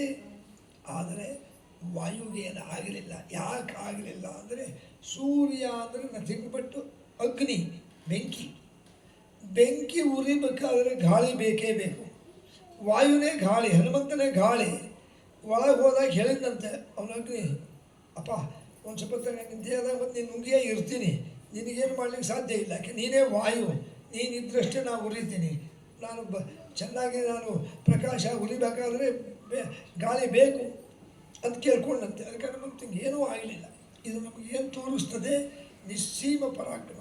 ಅದಕ್ಕೆ ಮತ್ತೆ ನೈವಾತ್ರ ವಿಶ್ರಮಣ ಮಚ್ಛತ ವಿಶ್ರಮೋಸೋ ನಿಸ್ಸೀಮ ಪೌರುಷ ಬಲಸ್ಯ ಕುತಶ್ರಮೋಸ್ಯ. ನಿಸ್ಸೀಮ ಬಲವಂತ, ಸೂರ್ಯನ ನುಂಗಿದ್ರೂ ಅವ್ನಿಗೆ ಏನೇನೇನೂ ಆಗಲಿಲ್ಲ. ಆಯಿತಾ? ಸ್ವಲ್ಪ ಬೆಳೆದ, ದೊಡ್ಡವನಾದ. ನಮ್ಮಲ್ಲಿ ಅಂದರೆ ಈ 3 ಜನಕ್ಕೆ ಜನಿವಾರ ಹಾಕ್ತಾರೆ: ಬ್ರಾಹ್ಮಣರು, ಕ್ಷತ್ರಿಯರು, ವೈಶ್ಯರು. ಕ್ಷತ್ರಿಯರು ಅಂದರೆ ಕ್ಷತ್ರಿಯರು, ಬಹುಸಾರ ಕ್ಷತ್ರಿಯರು, ಮರಾಠರು ಎಲ್ಲ ಬರ್ತಾರೆ. ವೈಶ್ಯರು ಅಂದರೆ ವ್ಯಾಪಾರ ಎಲ್ಲ ಮಾಡ್ತಾರಲ್ಲ, ಶೆಟ್ರು ಇರ್ತಾರಲ್ಲ ವೈಶ್ಯರು, ಅವರು ಮತ್ತು ಬ್ರಾಹ್ಮಣರು. ಇವರು 3 ಜನಕ್ಕೆ ಏನು ಮಾಡಬೇಕು? ಅವ್ರಿಗೆ ಉಪನಯನ ಅಂತ ಮಾಡ್ತಾರೆ, ನಮ್ಮಲ್ಲಿ ಮುಂಚಿ ಅಂತ ಮಾಡ್ತಾರೆ. ಮಾಡಿ ನಮಗೆಲ್ಲ ಹಾಕಿವಿ ನೋಡಿರಿ ಜನಿವಾರ. ಈ ಜನಿವಾರ ಯಾರು ಹಾಕ್ಯಾರಲ್ಲ ಈ 3 ಜನಕ್ಕೆ. ಹಾಗಾದರೆ ಹನುಮಂತ ಒಂದು ದೃಷ್ಟಿಯಲ್ಲಿ ಅವನು ಬ್ರಾಹ್ಮಣ ಇದ್ದಂಗೆ. ಯಾಕೆ? ವಂಶ ರೀತಿಯಿಂದ ಅವರು ಕಪಿಗಳು ಅಂದರೆ ಬ್ರಾಹ್ಮಣರ ಗುಂಪಿಗೆ ಸೇರ್ತಾರೆ. ಸರಿ, ಅದಕ್ಕೆ ನಮ್ಮಲ್ಲಿ ಒಂದು ಗಾದೆ ಮಾತಿದೆ, ಬ್ರಹ್ಮಚಾರಿ ಶತಮರ್ಕಟ. ಬ್ರಾಹ್ಮಣರಿಗೆ ಉಪನಯನ ಆದಮೇಲೆ ಆ ಹುಡುಗರು ಇರ್ತಾರಲ್ಲ, ಅವರು ಕೋತಿ ಚೇಷ್ಟೆ ಮಾಡ್ದಂಗೆ ಮಾಡ್ತಾರಂತೆ. ಅದಕ್ಕೆ ಬ್ರಾಹ್ಮಣ ಶತಮರ್ಕಟ, ಒಂದು 100 ಕೋತಿಯ ಚೇಷ್ಟೆ ಮಾಡ್ತಾರೆ. ಇರಲಿ, ಅವನಿಗೆ ಉಪನಯನ ಆಯಿತು. ಆದಮೇಲೆ ಅವರ ಅಪ್ಪ ವಿಚಾರ ಮಾಡಿದ, ನನ್ನ ಮಗನಿಗೆ ಒಳ್ಳೆಯ ವಿದ್ಯಾಭ್ಯಾಸ ಆಗಬೇಕು. ಹಾಗಾದರೆ ಎಲ್ಲಿ ಕಳಿಸೋಣ ವಿದ್ಯಾಭ್ಯಾಸಕ್ಕೆ? ಯಾವ ಗುರುಗಳ ಹತ್ರ ಕಳಿಸೋಣ? ಯಾವ ದೇವತೆಗಳ ಹತ್ರ ಕಳಿಸೋಣ? ಅಥವಾ ಯಾವ ಗುರುಕುಲಕ್ಕೆ ಕಳಿಸೋಣ ಅಂತ ವಿಚಾರ ಮಾಡಿ ಒಂದು 3 ದಿವಸ ವಿಚಾರ ಮಾಡಿದ ಕೇಸರಿ ಕಪಿರಾಜ. ಇಲ್ಲ, ನನ್ನ ಮಗ ಮಹಾಜ್ಞಾನಿ ಆಗಬೇಕು. ಗೊತ್ತದಲ್ಲ, ಅವನ ಸಮ ಯಾರೂ ವಿದ್ಯಾವಂತರಿರಬಾರ್ದು, ಅವನ ಸಮ ಯಾರೂ ಜ್ಞಾನಿಗಳಿರಬಾರ್ದು. ಎಲ್ಲ ವಿದ್ಯೆನೂ ಬರಬೇಕು ಅಂತ ವಿಚಾರ ಮಾಡಿ, ಹಾಗಾದರೆ ಮಹಾಜ್ಞಾನಿ ಮತ್ತು ಬಹಳ ಚಟುವಟಿಕೆ ಉಳ್ಳವನು, ವಿಶ್ರಾಂತಿ ಇಲ್ಲದೆ ಕೆಲಸ ಮಾಡುವಂಥ ಒಬ್ಬ ದೇವರಿದ್ದಾನೆ. ಯಾರು? ಅವನೇ ನಮ್ಮ ಸೂರ್ಯನಾರಾಯಣ. ನಾವು ಬೆಳಗ್ಗೆ ಎದ್ಕೊಳ್ಳಿ ಸೂರ್ಯೋದಯ ನೋಡ್ತೀವಲ್ಲ, ಯಾಕ್ರಿ ಸೂರ್ಯನಾರಾಯಣ ಯಾಕೆ ಶ್ರೇಷ್ಠ ನೋಡ್ರಿ. ಸೂರ್ಯಂಗೆಂದರೆ ರಜೆ ಅದಾನು. There is no holiday for sunrise and sunset. ಸೂರ್ಯ ಉದಯ ಆಗಲಿಕ್ಕೆಂದೂ ರಜಾ ಇಲ್ಲ. ಎಲ್ಲರಿಗೂ ನಮ್ಮ ಭಾನುವಾರ ಒಂದು ರಜಾ, ದಿವಸ ರಜಾ ಬೇಕಪ್ಪ ಅಂತೀವಿ. ಸೂರ್ಯನಿಗೆ ಯಾವತ್ತು ರಜಾ ಇದೆ? ಇವತ್ತು ಭಾನುವಾರ ಸೂರ್ಯ ಹುಟ್ಟಲ್ಲ ಅಂತ ಯಾರು ಅಂತಾರೇನು? ಭಾನುವಾರ ಇರಲಿ, ಶನಿವಾರ ಇರಲಿ, ಸೋಮವಾರ ಇರಲಿ, ಗುರುವಾರ ಇರಲಿ, ಶುಕ್ರವಾರ, ಬುಧವಾರ, ಮಂಗಳವಾರ, ಯಾವುದೇ ವಾರ ಇರಲಿ, ಸೂರ್ಯ ಒಂದು ದಿವಸನೂ ವಿಶ್ರಾಂತಿ ತೊಗೊಂಬಲ್ಲ. 24 ತಾಸು. ಬರೇ ಅಷ್ಟೇ ಅಲ್ಲ, ಸೂರ್ಯನ ಕೆಲಸ ಏನ್ರಿ? ವಿಜ್ಞಾನ ಓದ್ದವರಿಗೆ ಗೊತ್ತಿದೆ. The sun rotates the entire universe once in 24 hours. 24 ಗಂಟೆಗೆ ಒಂದು ಸಾರಿ ಸೂರ್ಯ ತನ್ನ ಆಕ್ಸಿಸ್, ತನ್ನ ಒಂದು ಇದರಲ್ಲಿ ಚಲನೆಯಲ್ಲಿ ಒಂದು ದಿವಸಕ್ಕೆ 24 ತಾಸಿಗೆ ಒಮ್ಮೆ ಈ ಭೂಮಂಡಲ ಸುತ್ತರಿತಾನೆ. ಹಾಗಾದರೆ ಅದಕ್ಕೆ ನಮ್ಮ ಹಗಲು ರಾತ್ರಿ ಆಗೋದು. ಆ ಕಡೆ ಹೋದಾಗ ನಮ್ಮ ಸೂರ್ಯ ಕಾಣಲ್ಲ ರಾತ್ರಿ, ಮತ್ತು ಇಟ್ಲ ಹುಟ್ಟಿದ ಕೂಡಲೇ ಮತ್ತು ಹಗಲು. ಹೌದ್ರಿ, ಈ ಭೂಮಂಡಲ ಅದಲ್ಲ, ಎಷ್ಟೋ ಲಕ್ಷ ಯೋಜನ ವಿಸ್ತೀರ್ಣ. ಹಾಗಾದರೆ ಸೂರ್ಯ 24 ತಾಸಿನಲ್ಲಿ ಈ 1,00,000 ಯೋಜನ ವಿಸ್ತೀರ್ಣ ಸುತ್ತಬೇಕಾದರೆ ಸೂರ್ಯನ ವೇಗ ಎಷ್ಟಿದೆ? ಮಿನಿಮಮ್ 1 ಗಂಟೆಗೆ 10,000 ಮೈಲಿಗಿಂತ ಜಾಸ್ತಿ ವೇಗ. 10,000 ಮೈಲಿ ಹೋಗ್ತಾ ಇರ್ತಾನೆ ಸೂರ್ಯ. ನಮಗಿಲ್ಲಿಂದ ಹಂಗೆ ಅನ್ನಿಸ್ತದೆ, ಸೂರ್ಯ ಇಲ್ಲಿ ಬಂದ, 10 ಗಂಟೆ ಆಯಿತು ಇಲ್ಲಿ ಬಂದಾನೆ, 12 ಗಂಟೆ ಆಯಿತು ಇಲ್ಲಿ ಬಂದ, 2 ಗಂಟೆ ಆಗಿದೆ ಇಟ್ಲ ಬಂದ ಅಂತ ನಾವು ಅಂತೀವಿ. ಆದರೆ ನಮಗೆಷ್ಟು ದೂರ ಅನ್ನಿಸ್ತದೆ. ಸೂರ್ಯನ ನಿಜವಾದ ವೇಗ ಎಷ್ಟು? 1 ಗಂಟೆಗೆ 10,000 ಮೈಲಿಗಿಂತ ಜಾಸ್ತಿ. ಅದಕ್ಕೆ ಅಂಥ ಸೂರ್ಯನ ಬಳಿಗೆ ಬಂದ ವಾಯು, ಅಂದರೆ ಕೇಸರಿ ಕಪಿರಾಜ, ಅವನೇ ವಾಯು. ಹನುಮಂತನ ಕರ್ಕೊಂಡ್ಬಂದ. ಹನುಮಂತನಿಗೆ ಅವಾಗ 8-9 ವರ್ಷ. ಸೂರ್ಯನಾರಾಯಣ, ಬಾರಪ್ಪ ವಾಯು ದೂರ ಬಂದು, ಏನಿಲ್ಲ ನನ್ನ ಮಗನಿಗೆ ನೀ ಪಾಠ ಹೇಳ್ಕೊಡ್ಬೇಕಪ್ಪ, ವಿದ್ಯಾಭ್ಯಾಸ. ನಾನು ಹೆಂಗೆ ಹೇಳ್ಕೊಡ್ಲಿಕ್ಕೆ ಆಗ್ತದೆ? ಒಂದು ಕಡೆ ಕುತ್ಕೊಂಬೋದೇ ಇಲ್ಲಲ್ಲ ನಾನು. ಸೂರ್ಯ ಎಲ್ಲಿ ಕೂಡ್ತಾನೆ ರೀ? ಕಾಯಮ್ಮಾಗಿ ಎಲ್ಲರೂ ನಿಂತು ಕೊಡ್ತಾನೇನು? ಈಗ ಒಂದು ಸ್ವಲ್ಪ ತಿಂಗಳಿಗೆ ಸೂರ್ಯನ ನಾವು ಇಲ್ಲಿ ನೋಡಿರ್ತೀವಿ, ಊಟ ಗೀಟ ಮಾಡಿ 2-3 ಗಂಟೆಗೆ ಹೋಗಿ ನೋಡಿದಾಗ ಇಲ್ಲಿ ಬಂದಿರ್ತಾನೆ. ಅಂದರೆ ಕಾಯಂ ಜಾಗ ಇಲ್ಲ ಅವ್ರಿಗೆ ನಿಲ್ಲಕ್ಕೆ. ಇಲ್ಲಪ್ಪ ನಾ ಹೆಂಗೆ ಹೇಳ್ಕೊಡ್ಲಿ? ಇಲ್ಲ, ನೀನೇ ಹೇಳ್ಕೊಡ್ಬೇಕಪ್ಪ. ಅಲ್ಲ ವಾಯು, ವಿಚಾರ ಮಾಡು. ಪಾಠ ಹೇಳಬೇಕಾದ್ರೆ ನನ್ನ ಮುಂದೆ ಕೂಡಬೇಕು ಆ ಹುಡುಗ. ಕೂಡ್ತಾನೆ, ಅದೇ ಹೆಂಗೆ ಕೂಡ್ತಾನೆ? ನಾನು ಹೆಂಗೆ ಚಲನೆ ಮಾಡ್ತಿರ್ತೀನಿ. ಇರಲಿ, ನೀ ಚಲನೆ ಮಾಡಬೇಕಾದ್ರೆ ನಿನ್ನ ಮುಂದೆನೇ ನೀವು ಕೂತ್ಕೊಂಡ್ರು ಕೂಡ್ತಾನೆ, ನಿಲ್ತಾನೆ. ಹಾಗಾದ್ರೆ ಒಂದು ಕೆಲಸ ಹೇಳ್ತೀನಿ, ಮಾಡಲಿಕ್ಕಾಗ್ತದೆ. ನಾನು ರಥದಲ್ಲಿ ಬರ್ತಿರ್ತೀನಿ. ಸೂರ್ಯನ ರಥ ಇದೆ ಅಲ್ಲ, ಸೂರ್ಯನ ರಥ, ಅವನ ಸಾರಥಿ ಒಬ್ಬನಿದ್ದಾನೆ, ಅರುಣ ಅಂತ. ಗೊತ್ತದಲ್ಲ? ಗರುಡನ ತಮ್ಮ ಅವನು ಅರುಣ. ಅಂದರೆ ಕಶ್ಯಪ ಋಷಿಗಳ ಹೆಂಡತಿ ಅದಿತಿ. ಅದಿತಿಯಿಂದ ಗರುಡ ಹುಡ್ತಾನೆ, ದೊಡ್ಡವನು. ಅವನ ತಮ್ಮ ಅರುಣ. ನಾವು ಬೆಳಗ್ಗೆ ಎದ್ದು ಕೂಡಲೇ ಹೊರಗೆ ಹೋಗಿ ನೋಡ್ತೀವಿ, ಸೂರ್ಯ ಹುಟ್ಟಾನ ನೋಡಿ, ಇನ್ನೂ ಇಲ್ಲ, ಈಗಿನ್ನೂ ಅರುಣೋದಯ ಆಗಿದೆ. ಮೊದಲು ಅರುಣ ಹುಡ್ತಾನೆ, ಸಾರಥಿ. ಅರುಣ ಮೊದಲು ಕಾಣಿಸ್ತಾನೆ, ಅರುಣೋದಯ. ಸೂರ್ಯ ಹುಟ್ಟಿದ ಮೇಲೆ ಸೂರ್ಯೋದಯ. ಹಾಗಾದರೆ ಅವನಂದ್ರೆ ಸೂರ್ಯ, ನಿನ್ನ ಮಗನಿಗೆ ನಾನು ಪಾಠ ಹೇಳಿಕೊಡ್ತೀನಿ, ವಿದ್ಯಾಭ್ಯಾಸ ಮಾಡಿಸ್ತೀನಿ, ನಾನು ವೇಗವಾಗಿ ಹೋಗ್ತಿರ್ತೀನಿ, ನನ್ನ ಮುಂದೆ ಅವನು ಕೂಡ್ಲಿಕ್ಕೆ ಆಗೋದಿಲ್ಲ, ನಿಂತುಕೊಂಡೇ ಪಾಠ ಕಲಿಬೇಕು. ಆಗಲಿ, ಬರೀ ನಿಲ್ಲಕ್ಕೂ ಆಗೋದಿಲ್ಲ, ನಾನು ಬರ್ಬೇಕಾದ್ರೆ ಅವನು ಹಿಂದಿಂದ ಹೋಗ್ತಿರ್ಬೇಕಲ್ಲ. ಅಂದರೆ ಸೂರ್ಯನ ಕಡೆ ಮುಖ ಮಾಡ್ಕೊಂಡು ನಿಂತು ಅವನು ಹೇಳ್ಕೊಡೋ ವಿದ್ಯಾ ಕಲ್ಕೊಂಡು ಹಿಂದೆ ಹೋಗ್ತಿರ್ಬೇಕು, ಅಷ್ಟೇ ವೇಗವಾಗಿ. ಅದಕ್ಕೆ ತರುಣಿ ಬಿಂಬಕ್ಕೆ ಎರಗಿ ಶಬ್ದ ಶಾಸ್ತ್ರವ ಪಠಿಸಿ ಉರವಣಿಸಿ ಹಿಂದು ಮುಂದಾಗಿ ನಡೆದ.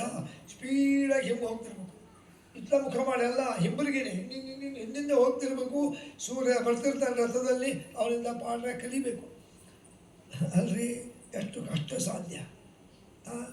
ಆದರೆ ಇವತ್ತು ಹನುಮಂತ ಆ ರೀತಿ ವಿದ್ಯಾ ಕಲಿತು ಹೆಂಗಿದ್ದಾನೆ? ಹನುಮಾನಂಜನಿ ಸೂರೋ ವಾಯುಪುತ್ರೋ ಮಹಾಬಲ ರಾಮೇಷ್ಟ ಫಲ್ಗುಣಸ್ಕ ಪಿಂಗಾಕ್ಷೋ ಅಮಿತ ವಿಕ್ರಮ. ಮಹಾಜ್ಞಾನಿ ಆಗ್ಯಾನ. ಅಂದರೆ ಸೂರ್ಯನ ರಥದ ಮುಂದೆ ಸ್ಪೀಡಾಗಿ ಹಿಂದಿಂದೆ ಹೋಗ್ತಾ ಎಷ್ಟೋ ದಿವಸ ಸೂರ್ಯನಿಂದ ಕಲ್ತಾನೆ. ಮನೆ ಒಳಗೆ ಇವತ್ತು ನಮ್ಮ ಹುಡುಗರು ಜಾಸ್ತಿ ಮಾರ್ಕ್ಸ್ ತಗೊಂಡು ರ್ಯಾಂಕ್ ಬರಲಿ ಅಂತ ತಂದೆ ತಾಯಿಗಳು ಮಗುವಿಗೆ ಮನೆ ಒಳಗೆ ಒಂದು ಕಡೆ ಒಂದು ಸಪ್ರೇಟ್ ರೂಮ್ ಮಾಡಿ ಆ ರೂಮ್ನಾಗೆ ಟೇಬಲ್ ಲ್ಯಾಂಪು, ಟೇಬಲ್ಲು, ಇವತ್ತಿನ ಕಾಲದಲ್ಲಿ ಕ್ಯಾಲ್ಕುಲೇಟ್ರು, ಲ್ಯಾಪ್ಟಾಪು, ಆಮೇಲೆ ನಮ್ಮ ಹುಡುಗ ಚೆನ್ನಾಗಿ ಮಾರ್ಕ್ಸ್ ತೊಗೊಳ್ಳಿ ಅಂತ ಅವ್ನು ಕೂತಲ್ಲೇ ಅವ್ರ ತಾಯಿ ಹಾಲು ಹಣ್ಣು ಚಹಾ ಕಾಫಿ ತಿಂಡಿ ಪಾಪ ಚೆನ್ನಾಗಿ ಓದಲಪ್ಪ ಅವನಿಗೆ ಟೇಬಲ್ ಲ್ಯಾಂಪು ಇಷ್ಟೆಲ್ಲ ಕೊಟ್ಟಿರ್ತಾರೆ. ಪರೀಕ್ಷೆ ಮುಗೀತದೆ, ಪರೀಕ್ಷೆ ರಿಸಲ್ಟ್ ಬರ್ತದೆ, ಅಪ್ಪ ಅಮ್ಮ ಕಾಯ್ತಿರ್ತಾರೆ ನಮ್ಮ ಮಗ ರ್ಯಾಂಕ್ ಬಂದಿರ್ಬೋದು ಅಂತ. ಏನೋ ರಿಸಲ್ಟ್ ಬಂತು, ಎಷ್ಟು ಯಾವ ಗ್ರೇಡು, ಜಸ್ಟ್ ಪಾಸ್ ಆಗಿದೆ. ನಿನ್ನ ಮೂರ್ಖ, ಇಷ್ಟೆಲ್ಲ ನಿನಗೆ ಅನುಕೂಲ ಮಾಡಿಕೊಂಡು ಬರೀ 35 ತೊಗೊಂಡು ಪಾಸ್ ಆಗಿಯಾ ಅಂದರೆ 35 ತೊಗೊಂಡು ಯಾಕೆ ಪಾಸ್ ಆಗ್ಯಾರೆ? ಮನುಷ್ಯನಿಗೆ ಫೆಸಿಲಿಟಿ ಭಾಳ ಇದ್ದಷ್ಟು ಓದೋದು ಕಡಿಮೆ ರೀ, ಕಷ್ಟಪಟ್ಟು ಓದಬೇಕು. ಸರ್ ಎಂ ವಿಶ್ವೇಶ್ವರಯ್ಯ ನೀವು ಕೇಳಿರಿ, ನಾವ್ಯಾರೂ ನೋಡಿಲ್ಲ ಅವ್ರನ್ನ. Sir M Visvesvaraya Tungabhadra dam ಕಟ್ಟಿದಂಥ ದೊಡ್ಡ ಇಂಜಿನಿಯರು. ಅವರು ಎಲ್ಲಿ ಓದ್ತಿದ್ರು ಗೊತ್ತಾ? ಅವರೊಬ್ಬರು ನಮ್ಮ ಭಾರತ ದೇಶದ ಮೊಟ್ಟ ಮೊದಲನೇ ಇವರು ಯಾರು ಇವರು ರಾಷ್ಟ್ರಪತಿ ಯಾರು ಬಾಬು ರಾಜೇಂದ್ರ ಪ್ರಸಾದ್ ಅಂತ. ಇವರಿಬ್ಬರು ಬೀದಿ ದೀಪದಾಗ ಕೂತೋತಾರೆ. ಬೀದಿ ದೀಪ ಅಂದರೆ ಎಲೆಕ್ಟ್ರಿಕ್ ದೀಪ ಅಲ್ಲ. ಹಳ್ಳಿ ಒಳಗೆಲ್ಲ ಅವಾಗೆಲ್ಲ ಎಲೆಕ್ಟ್ರಿಸಿಟಿ ಎಲ್ಲೆಲ್ಲೋ ಒಂದೊಂದು ಕಡೆ ಇರ್ತಿತ್ತು. ಈ ಕಂಬದ ಮೇಲೆ ಕಂದೀಲಿಟ್ಟು ಅದಕ್ಕೊಂದು ಬಕೆಟ್ ಅಂತ ಇದನ್ನು ಗ್ಲಾಸ್ ಮುಚ್ಚಿ ಲಾಟಿನು ಅಂತಾರಲ್ಲ ಅಂತ ಅದರ ಬೆಳಕಿನ ಕೂತು ಸರ್ ಎಂ ವಿಶ್ವೇಶ್ವರಯ್ಯ ಮತ್ತು ಬಾಬು ರಾಜೇಂದ್ರ ಪ್ರಸಾದ್ ಓದಿ ಒಬ್ಬ ದೊಡ್ಡ ಇಂಜಿನಿಯರ್ ಆಗಿ ಹೊಸಪೇಟೆ ಡ್ಯಾಮ್ ಕಟ್ಟಿದ್ರು. ಇನ್ನೊಬ್ಬರು ನಮ್ಮ ದೇಶದ ರಾಷ್ಟ್ರಪತಿಗಳಾದರು. ನಾವು ಅಷ್ಟೇ ರೀ, ಚಿಕ್ಕವರಿದ್ದಾಗ ನಮ್ಮ ಮನೆ ಹತ್ರ ಎಲೆಕ್ಟ್ರಿಕ್ ಕಂಬ ಬಂದಿದ್ದಿಲ್ಲ. ನಮ್ಮ ತಂದೆ ಹೋಗಿ ಕೇಳಿದರು, ಇಲ್ಲ ನಿಮ್ಮ ಹತ್ರ ಎಲೆಕ್ಟ್ರಿಕ್ ಕಂಬ ಇಲ್ಲ, ಈಗ ನೀವು ಹಾಕಿಸಬೇಕು ಅಂದರೆ ಪ್ರತ್ಯೇಕ ಅಷ್ಟು ಚಾರ್ಜ್ ನಿಮಗೆ ಬೀಳ್ತದೆ, ವೈರ್ ಎಳೆಯೋದು, ಕಂಬ ಹಾಕೋದು, ಮತ್ತು ಹೆಂಗೆ, ಅದಕ್ಕೋಸ್ಕರ ಈಗ ಸದ್ಯಕ್ಕೆ ಬಿಟ್ಟುಬಿಡ್ರಿ, ಇನ್ನೊಂದು 4-5 ಮನೆಗಳಾಗಲಿ ಆಮೇಲೆ ನೋಡೋಣ ಅಂದ್ಬಿಟ್ರು. ನಾವು ಡಿಗ್ರಿ ಓದ್ತಿದ್ವಿ ಆವಾಗ. ಎಲೆಕ್ಟ್ರಿಕ್ ದೀಪ ಇಲ್ಲರಿ, ಅದೇ ಲಾಟೀನು ಕಂದೀಲು ಚುಮಣಿ ಅಂತಾರಲ್ಲ, ಸಿಮೆಣ್ಣೆ ಬುಡ್ಡಿ ಅಂತಾರಲ್ಲ ಅದು, ಅಥವಾ ನೀಲಾಂಜನ, ಇಂಥ ನೀಲಾಂಜನ. ನಮ್ಮ ಅವಾಗೆಲ್ಲ ಸ್ವಲ್ಪ ಕಷ್ಟ ಅಲ್ರಿ, ಬಡತನ. ನಮ್ಮ ಅಪ್ಪ ಹೇಳೋರು, ಆದಷ್ಟು ಹಗಲೇ ಜಾಸ್ತಿ ಓದ್ರಿ, ರಾತ್ರಿ ಓದೋದು ಇಟ್ಕೋಬಾಡ್ರಿ, ಯಾಕಂದರೆ ಎಣ್ಣೆ ಮುಗಿದು ಮತ್ತೆ ಎಣ್ಣೆ ತರಲಿಕ್ಕೆ ದುಡ್ಡು ಬೇಕಲ್ಲ. ಅಷ್ಟು ಕಷ್ಟಪಟ್ಟುಕೊಂಡು ನಾವು ಓದಿದ್ವಿ. ದೇವ್ರದಾಯ ನೋಡಿ, ಕಷ್ಟಪಟ್ಟು ಓದಿದವರೆಲ್ಲ ಸ್ವಲ್ಪ, ನಾನು ಅಂತಲ್ಲ, ಯಾರು ಕಷ್ಟಪಟ್ಟು ಓದಿದ್ರೆ ಅವರು ಪ್ರಸಿದ್ಧರಾಗ್ತಾರೆ. ಎಲ್ಲ ಫೆಸಿಲಿಟಿ ಇದ್ದು ಓದ್ದವ್ರು, ಈಗ ಹೇಳಿದ್ನಲ್ಲ ಟೇಬಲ್ ಲ್ಯಾಂಪ್ ಇಟ್ಕೊಂಡು ಓದ್ದವರು ಜಸ್ಟ್ ಪಾಸ್ ಆಗೀನಿ ಅಂದರು. ಅದಕ್ಕೆ ಯಾಕೆ ಉದಾಹರಣೆ ಕೊಟ್ಟೆ? ಹನುಮಂತ ಸೂರ್ಯನ ಎದುರಿಗೆ ನಿಂತುಕೊಂಡು ಹಿಂದಿಂದೆ ಹೋಗ್ತಾ ಎಲ್ಲ ಎಷ್ಟು ವಿದ್ಯೆ ಕಲ್ತಾರ್ರಿ. ಮಹಾವ್ಯಾಕರಣಾಂಬೋಧೆ ಮಂಥಮಾನ ಸಮಂದರಂ ಕವಯಂತ್ಯಂ ರಾಮಕೀರ್ತ್ಯ ಹನುಮಂತಮುಪಾಸ್ಮಹೆ. ವ್ಯಾಕರಣ ಸಮುದ್ರದಲ್ಲಿ ಈಜಾಡ್ಬಿಟ್ಟಂತ ಹನುಮಂತ. ಶಬ್ದಶಾಸ್ತ್ರ, ನ್ಯಾಯಶಾಸ್ತ್ರ, ವ್ಯಾಕರಣಶಾಸ್ತ್ರ, ತರ್ಕಶಾಸ್ತ್ರ, ವೇದಾಂತ ಶಾಸ್ತ್ರ ಎಲ್ಲದರಾಗೂ ಹನುಮಂತ. ಅದಕ್ಕೆ ಹನುಮಂತನಷ್ಟು ಮಹಾಜ್ಞಾನಿಗಳು ಯಾರೂ ಇಲ್ಲ, ಕಷ್ಟಪಟ್ಕೊಂಡು ಕಲ್ತಾನೆ. ಆಯಿತು, ಬಂದ ಮೇಲೆ ಅವ್ರ ತಂದೆ ಅಂದರು, ಸರಿಯಪ್ಪ ವಿದ್ಯಾಭ್ಯಾಸ ಆಯಿತು, ಇನ್ನು ನಿನ್ನ ಮುಂದಿನ ಗುರಿ ಏನು ಅಂತ ಮತಂಗ ಋಷಿಗಳಿಗೆ ಕೇಳೋಣ, ಅವರ ಅನುಗ್ರಹದಿಂದಲೇ ನೀನು ಹುಟ್ಟಿಯ ಬಂದರು. ಅವರಂದರು, ಹನುಮಾನ್, ನೀನು ಹನುಮಂತ ಮತ್ತು ನೀನು ಆಂಜನೇಯ, ನಿನ್ನ ಜೀವನದ ಮುಖ್ಯ ಗುರಿ ಏನು ಅಂದರೆ, ನೀನು ಜೀವನದಲ್ಲಿ ಶ್ರೀಮನ್ ನಾರಾಯಣನ ಅವತಾರ ಭೂತನಾದ ರಾಮ ಅಂತ ಅವತಾರ ಮಾಡ್ತಾನೆ, ಇನ್ನೂ ಮಾಡಿದ್ದಿಲ್ಲ. ಆ ರಾಮನನ್ನು ಹುಡುಕಿ ಅವನ ಸೇವಾ ಮಾಡಬೇಕು, ಅದೇ ನಿನ್ನ ಜೀವನದ ಗುರಿ. ಮತ್ತು ಕೂತಾಗ ನಿಂತಾಗ ನಿನ್ನ ರಾಮ ಜಪ, ರಾಮ ಸ್ಮರಣೆ ಮಾಡು. ಆಯಿತು ಗುರುಗಳೇ. ಅವತ್ತಿನಿಂದ ಹನುಮಂತ ರಾಮ ರಾಮ ರಾಮ, ಎಲ್ಲೇ ನೋಡಲಿ ಶ್ರೀರಾಮ್ ಶ್ರೀರಾಮ್ ಶ್ರೀರಾಮ್ ಅಲ್ಲ. ನಾವು ಜಪ ಮಾಡಲಿಕ್ಕೆ ಹೇಳ್ತಾರೆ, ನಾವು ಮಾಡ್ತಿರ್ತೀವಿ, ಯಾರೋ ಮಾತಾಡಿಸ್ಕೊಂಡು ಬಿಟ್ಬಿಡ್ತೀವಿ, ಮತ್ತೆ ನೆನಪಾಗೋದಿಲ್ಲ, ಮತ್ತೆ ಅವಾಗ ನೆನಪಾಗ್ತದೆ. ಹಂಗಲ್ರಿ ಅವನು ಯಾರ ಮಾತಾಡ್ಸಿದ್ರೆ ಮಾತಾಡೋದು. ಮತ್ತು ಶ್ರೀರಾಮ ಮಾಡ್ತಾ ಮಾಡ್ತಾ ಅವನೇನು ಮಾಡ್ದ, ಸಮಗ್ರವಾದ ಭೂಮಂಡಲ ಎಲ್ಲ ಅಡ್ಡಾಡಿ ಕೊನೆಗೆ ಅವನೇನು ಮಾಡ್ದ, ಒಂದು ಸಾರಿ ಬರಬೇಕಾದರೆ ಋಷ್ಯಮುಖ ಮತ್ತು ಕಿಷ್ಕಿಂದ ಅಂತ ಎರಡು ಬೆಟ್ಟಗಳು. ಕಿಷ್ಕಿಂದೆಯಲ್ಲಿ ಈ ವಾನರರು, ಕೋತಿಗಳು, ಕಪಿಗಳಿಗೆ ರಾಜ ಸುಗ್ರೀವ ಅಂತಿದ್ದ. ಅವನ ಸುಗ್ರೀವನ ಅಣ್ಣ ವಾಲಿ, ಅವನು ಋಷ್ಯಮುಖ ಅಂತ ಪರ್ವತ ಅಲ್ಲೇ ಮಗ್ಲಲ್ಲೇ. ಕಿಷ್ಕಿಂದೆಯಲ್ಲಿ ಸುಗ್ರೀವ ಮತ್ತು ಅವರ ಅಣ್ಣ ವಾಲಿ ಋಷ್ಯಮುಖ ಅಲ್ಲಿದ್ದರು. ಇವನು ಹರ್ಕೊಂಡು ಬಂದ. ಮತ್ತು ಸುಗ್ರೀವನ ಭೇಟಿ ಆಯಿತು ಹನುಮಂತನಿಗೆ. ನೋಡ್ರಿ, ಆಗತಂ ವಾನರಯೂತಂ ವೀಕ್ಷ ತುತೋಷ ಮನಸಾ ಹೃದಿ. ಅವರು ಸುಗ್ರೀವ ಅವರ ಕಪಿಗಳೇ, ನಮ್ಮಂತೆ ಕಪಿ ಯಾರು ಬಂದು ಹೇಳಿದ, ನೀನು ಅಂತ. ನಾನು ಹನುಮಾನ್ ಅಂತಂದು ಆಂಜನೇಯ. ಓ, ನಿನ್ನ ಹೆಸರು ಕೇಳಿದ್ದೆ, ನೀನೇನು ಹನುಮಾನ್ ಅಂದರೆ? ಕೇಸರಿ ಕಪಿರಾಜನ ಮಗ, ನೀನು ವಾಯುಸುತ. ಹೌದು, ನೀನು ಮಹಾವೀರ, ಮಹಾಜ್ಞಾನಿ. ಒಂದು ಕೆಲಸ ಮಾಡು ಹನುಮಾನ್, ಇನ್ನು ಮೇಲೆ ನಾನು ರಾಜ, ನಿನ್ನ ಮಂತ್ರಿ ಆಗಿಬಿಡು ಅಗತ್ಯವಾಗಿ. ಹಾಗಾದರೆ ನನ್ನ ಜೊತೆಗೆ ಇದ್ದುಬಿಡು. ಅಲ್ಲೇ ಇದ್ದುಬಿಟ್ಟ. ಇದ್ದು ಅಲ್ಲಿದ್ದಂಥ ಕಪಿಗಳಿಗೆಲ್ಲ ರಾಮ ಭಕ್ತಿಯನ್ನು ಹುಟ್ಟಿಸ್ದ. ರಾಮ ಜಪ ಮಾಡಿರಿ, ರಾಮ ಸ್ತೋತ್ರ ಹೇಳ್ರಿ, ರಾಮ ರಕ್ಷಾ ಹೇಳ್ರಿ, ರಾಮ ಗಾನ ಮಾಡಿರಿ ಅಂತ ಎಲ್ಲರಿಗೂ ರಾಮ ಭಕ್ತಿ ಹುಟ್ಟಿಸಿ ಅಲ್ಲೇ ಇದ್ದ. ಮುಂದೆ ಇತ್ಲಾ ಕಡೆಗೆ ರಾವಣಾದಿಗಳು, ರಾವಣ ಇವೆಲ್ಲ ಹೇಳಿದ್ನಲ್ಲ ಅವಾಗ, ರಾವಣ, ಕುಂಭಕರ್ಣ, ಇಂದ್ರಜಿತು, ಅಕ್ಷಯ ಇವರೆಲ್ಲ ರಾಕ್ಷಸರು ಹುಟ್ಟಿದ್ರು. ಅವರ ಹಾವಳಿ ಭಾಳ ಆಗಿಬಿಡ್ತು. ರಾಕ್ಷಸರು ಅಂದರೆ ಏನಪ್ಪ, ಅವರು ಈಗೂ ರಾಕ್ಷಸರು ಇಲ್ಲ ಅಂತಲ್ಲ, ಆವಾಗ ರಾಕ್ಷಸರೇ ಹುಟ್ಟಿದ್ರು. ಈಗ ರಾಕ್ಷಸರ ಬುದ್ಧಿಗಳಂತ ಮನುಷ್ಯರೇ ಆಗ್ಯಾರ ಎಷ್ಟೋ ಜನ. ರಾಕ್ಷಸ ವೃತ್ತಿ ಅಂದ್ರೇನು? ಧರ್ಮಕ್ಕೆ ವಿಘ್ನ ಮಾಡೋದು, ನ್ಯಾಯ ಧರ್ಮಕ್ಕೆ ಮೋಸ ಮಾಡೋದು, ಸಜ್ಜನರಿಗೆ ಸಾಧುಗಳಿಗೆ ತೊಂದರೆ ಕೊಡೋದು, ದೇವರಿಲ್ಲ ಅಂಬೋದು, ಅಥವಾ ಗೋವುಗಳನ್ನು ಸಾಯಿಸ್ರಿ ಎಂಬೋದು. ಅದಕ್ಕೆ ರಾಕ್ಷಸರ ಪ್ರವೃತ್ತಿ ಅಲ್ಲ. ಗೋಹತ್ಯೆ ಮಾಡ್ರಪ್ಪ, ಅದಕ್ಕೆ ಸಂಬಂಧ. ಇವೆಲ್ಲ ಭಾಳ ಆಗಲಿಕ್ಕೆ ಎದ್ದುಬಿಡ್ತು. ನೋಡಿರಿ, ನಮಗೆ ಇವತ್ತು ನಾವು ಬದುಕೀವಿ ಅಂದರೆ ಗೋ ಕಾರಣ. ಯಾಕಂದರೆ ಗೋಗೂ ನಾವು ಬದುಕಲಿಕ್ಕೆ ಏನು ಸಂಬಂಧ? ಏನು ಅಂದರೆ ಆಕಳಿಂದನೇ ಹಾಲು, ಆಕಳಿಂದ ಮೊಸರು, ಆಕಳಿಂದ ಬೆಣ್ಣೆ, ಆಕಳಿಂದ ತುಪ್ಪ. ಇವು ಆರೋಗ್ಯಕ್ಕೆ ಇವು ನಾಲ್ಕು ಬೇಕು. ಒಂದು ವರ್ಷ ಇವು ನಾಲ್ಕು ನಾವು ಉಪಯೋಗಿಸ್ತಿದ್ರೆ ಅವನು ವೀಕಾಗಿ ಹೋಗ್ಬಿಡ್ತಾನೆ ಮನುಷ್ಯ. ಇದ್ರ ಪೈಕಿ 4ರಲ್ಲಿ 1 ದೇಹಕ್ಕೆ ಹೋಗ್ತಿರ್ಬೇಕು. ಇಲ್ಲ ಹಾಲು, ಐದರ್ ಮಿಲ್ಕ್ ಆರ್ ಮಿಲ್ಕ್ ಪ್ರಾಡಕ್ಟ್ಸ್, ಹಾಲು ಇಲ್ಲ ಹಾಲಿನಿಂದ ಉತ್ಪನ್ನವಾಗುವ ವಸ್ತು, ಮೊಸರು ಇಲ್ಲ ಮಜ್ಜಿಗೆ, ಬೆಣ್ಣೆ ಅಥವಾ ತುಪ್ಪ, ಇವುಗಳು ನಮ್ಮ ದೇಹಕ್ಕೆ ಡೈರೆಕ್ಟ್ಲಿ ಅಥವಾ ಇಂಡೈರೆಕ್ಟ್ಲಿ ಹೋಗ್ತಾನೆ ಇರಬೇಕು. ಇವು ಹೋಗೋದಿಲ್ಲ ಅಂದರೆ, ಇವು 4 ಇಲ್ಲ ಅಂದರೆ ವ್ಯಕ್ತಿ ವೀಕ್ ಆಗ್ತಾ ಹೋಗ್ತಾನೆ. ಹಾಗಾದರೆ ಇವತ್ತು ನಾವು ಬದುಕಿವಿ ಅಂದರೆ ಗೋವು. ನಮ್ಮ ಬದುಕಿಗೆ ಕಾರಣ ಆದ ಗೋನ ಕತ್ತರಿಸ್ತೀನಿ, ಗೋ ಮಾಂಸ ತಿಂತೀನಿ ಅಂದರೆ ಅವನು ಎಂಥ ಕೃತಜ್ಞನ, ಎಷ್ಟು ನೀಚರಾಗ್ತಾರೆ. ಇದು ಆಗಿನ ಕಾಲದಲ್ಲಿ ಭಾಳ ಆಗಿಬಿಡ್ತೀವಿ.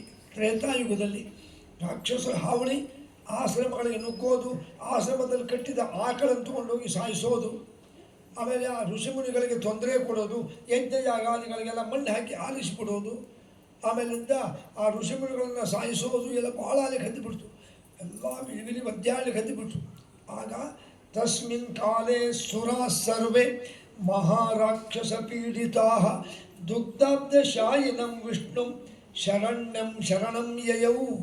ಎಲ್ಲ ಮುನಿಗಳು, ದೇವತೆಗಳು ಪರಮಾತ್ಮನ ಧ್ಯಾನ ಮಾಡಲಿಕ್ಕೆ ಹತ್ತಿದ್ರು. ಎಲ್ಲಿಗೆ ಹೋದ್ರು ಅವರು? ಕ್ಷೀರಸಾಗರ ಅಂತಿದೆ, ಈಗಲೂ ಇದೆ. ನಾವು ಮೊನ್ನೆ ಭಾಗವತ ಹೇಳಬೇಕಾದ್ರೆ ನಿಮ್ಗೆ ಹೇಳಿದ್ವಿ. ಹಾಲಿನ ಸಮುದ್ರ ಎಲ್ಲಿದೆ? ನಮ್ಮ ಭೂಮಿಯಿಂದ ಹೊರಗೆ ಬಂದರೆ ಉಪ್ಪು ಸಮುದ್ರ ನಾವು ನೋಡ್ತೀವಿ, ನಮಗೆ ಉಪ್ಪಿನ ಸಮುದ್ರ ಕಾಣಿಸ್ತದೆ. ಉಪ್ಪಿನ ಸಮುದ್ರ ದಾಟಿದ ಮೇಲೆ ಕಬ್ಬಿನ ಹಾಲಿನ ಸಮುದ್ರ, ಅದನ್ನು ದಾಟಿದ ಮೇಲೆ ಏನು ಬರ್ತದೆ? ಇದು ಮೊಸರಿನ ಸಮುದ್ರ. ಅದನ್ನು ದಾಟಿದ ಮೇಲೆ ತುಪ್ಪದ ಸಮುದ್ರ. ಅದನ್ನು ದಾಟಿದ ಮೇಲೆ ಏನು ಬರ್ತದೆ? ಸಿಹಿ ನೀರಿನ ಸಮುದ್ರ. ನೋಡಿರಿ, ನಾವು ಅಂತೀವಿ ನಮ್ಮ ಈ ಕರಾವಳಿ ಪ್ರದೇಶದಲ್ಲಿ ಉಡುಪಿ, ಮಂಗಳೂರು ಸಮುದ್ರ ಉಪ್ಪಿನ ನೀರಿರಲ್ಲ. ಅದು ಸಿಹಿ ಆಗಿದ್ದರೆ, ಅದು ಸಿಹಿ ನೀರಾಗಿದ್ದರೆ ಯಾರಿಗೂ ನೀರಿನ ತೊಂದರೆ ಇದ್ದಿಲ್ಲ. ಸಮುದ್ರಕ್ಕೆ ಪೈಪ್ ಹಚ್ಚಿ ಎಲ್ಲರ ಮನೆಗೆ ಬಂದುಬಿಡ್ತಿತ್ತು ಸಿಹಿ ನೀರಾಗಿದ್ದರೆ. ಬೇಕಂತ ದೇವರು ಮಾಡಿಲ್ಲ, ಅದು ಕಾರಣ ಇದೆ, ಇರಲಿ. ಅಂತೂ ಸಿಹಿ ನೀರಿನ ಸಮುದ್ರ ದಾಟಿದ ಮೇಲೆ ಕ್ಷೀರಸಾಗರ, ಹಾಲಿನ ಸಮುದ್ರ. ಅಲ್ಲಿ ಆ ಹಾಲಿನ ಸಮುದ್ರದಲ್ಲಿ ಶ್ರೀಮನ್ನಾರಾಯಣನ ಒಂದು ಮನೆ ಇದೆ. ಅದಕ್ಕೆ ಮತ್ತೆ ಕ್ಷೀರಸಾಗರ ಶಯಾನಂ, ಕ್ಷೀರಸಾಗರದಲ್ಲಿ ಲಕ್ಷ್ಮೀ ಸಮೇತನಾಗಿದ್ದಂಥ ಯಾರು? ನಾರಾಯಣಂ ನಾರಾಯಣನನ್ನು ಶರಣಂ ಪ್ರಸಗ್ಮುಹು. ದೇವತೆಗಳೆಲ್ಲ ಬಂದು ಶರಣಾದರು. ನಾರಾಯಣ ಅಂತ ಯಾಕೆ ಇಷ್ಟು ದೂರ ಯಾಕೆ ಬಂದಿರಿ ಸ್ವಾಮಿ? ಭರತಖಂಡದಲ್ಲಿ ಭೂಲೋಕದಲ್ಲಿ ರಾಕ್ಷಸರ ಹಾವಳಿ ಬಹಳ ಆಗಿದೆ, ಬಹಳ ಅಂದರೆ ಬಹಳ ಆಗಿದೆ.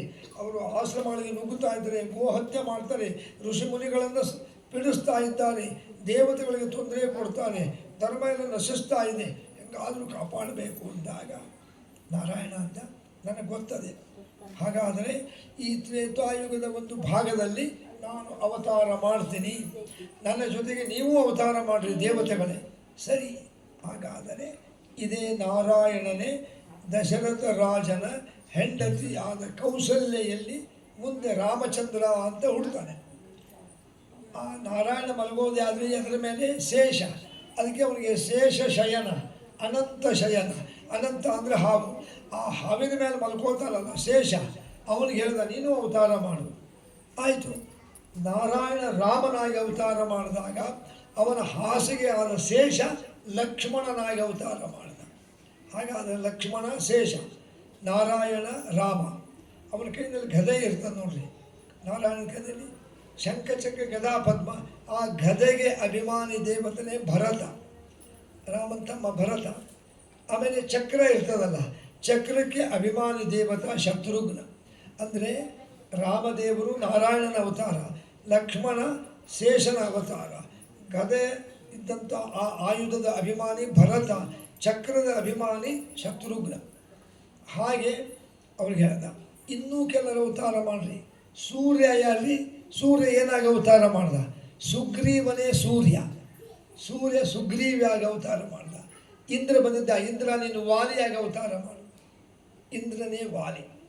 ಅಲ್ಲಿ ಯಮದೇವರು ಬಂದಿದ್ದರು, ಯಮದೇವರೇ ನೀವು ಜಾಂಬವಂತ ಅಂತ ಕರಡಿಯಾಗಿ ಅವತಾರ ಮಾಡಿ, ಜಾಂಬವಾನ್.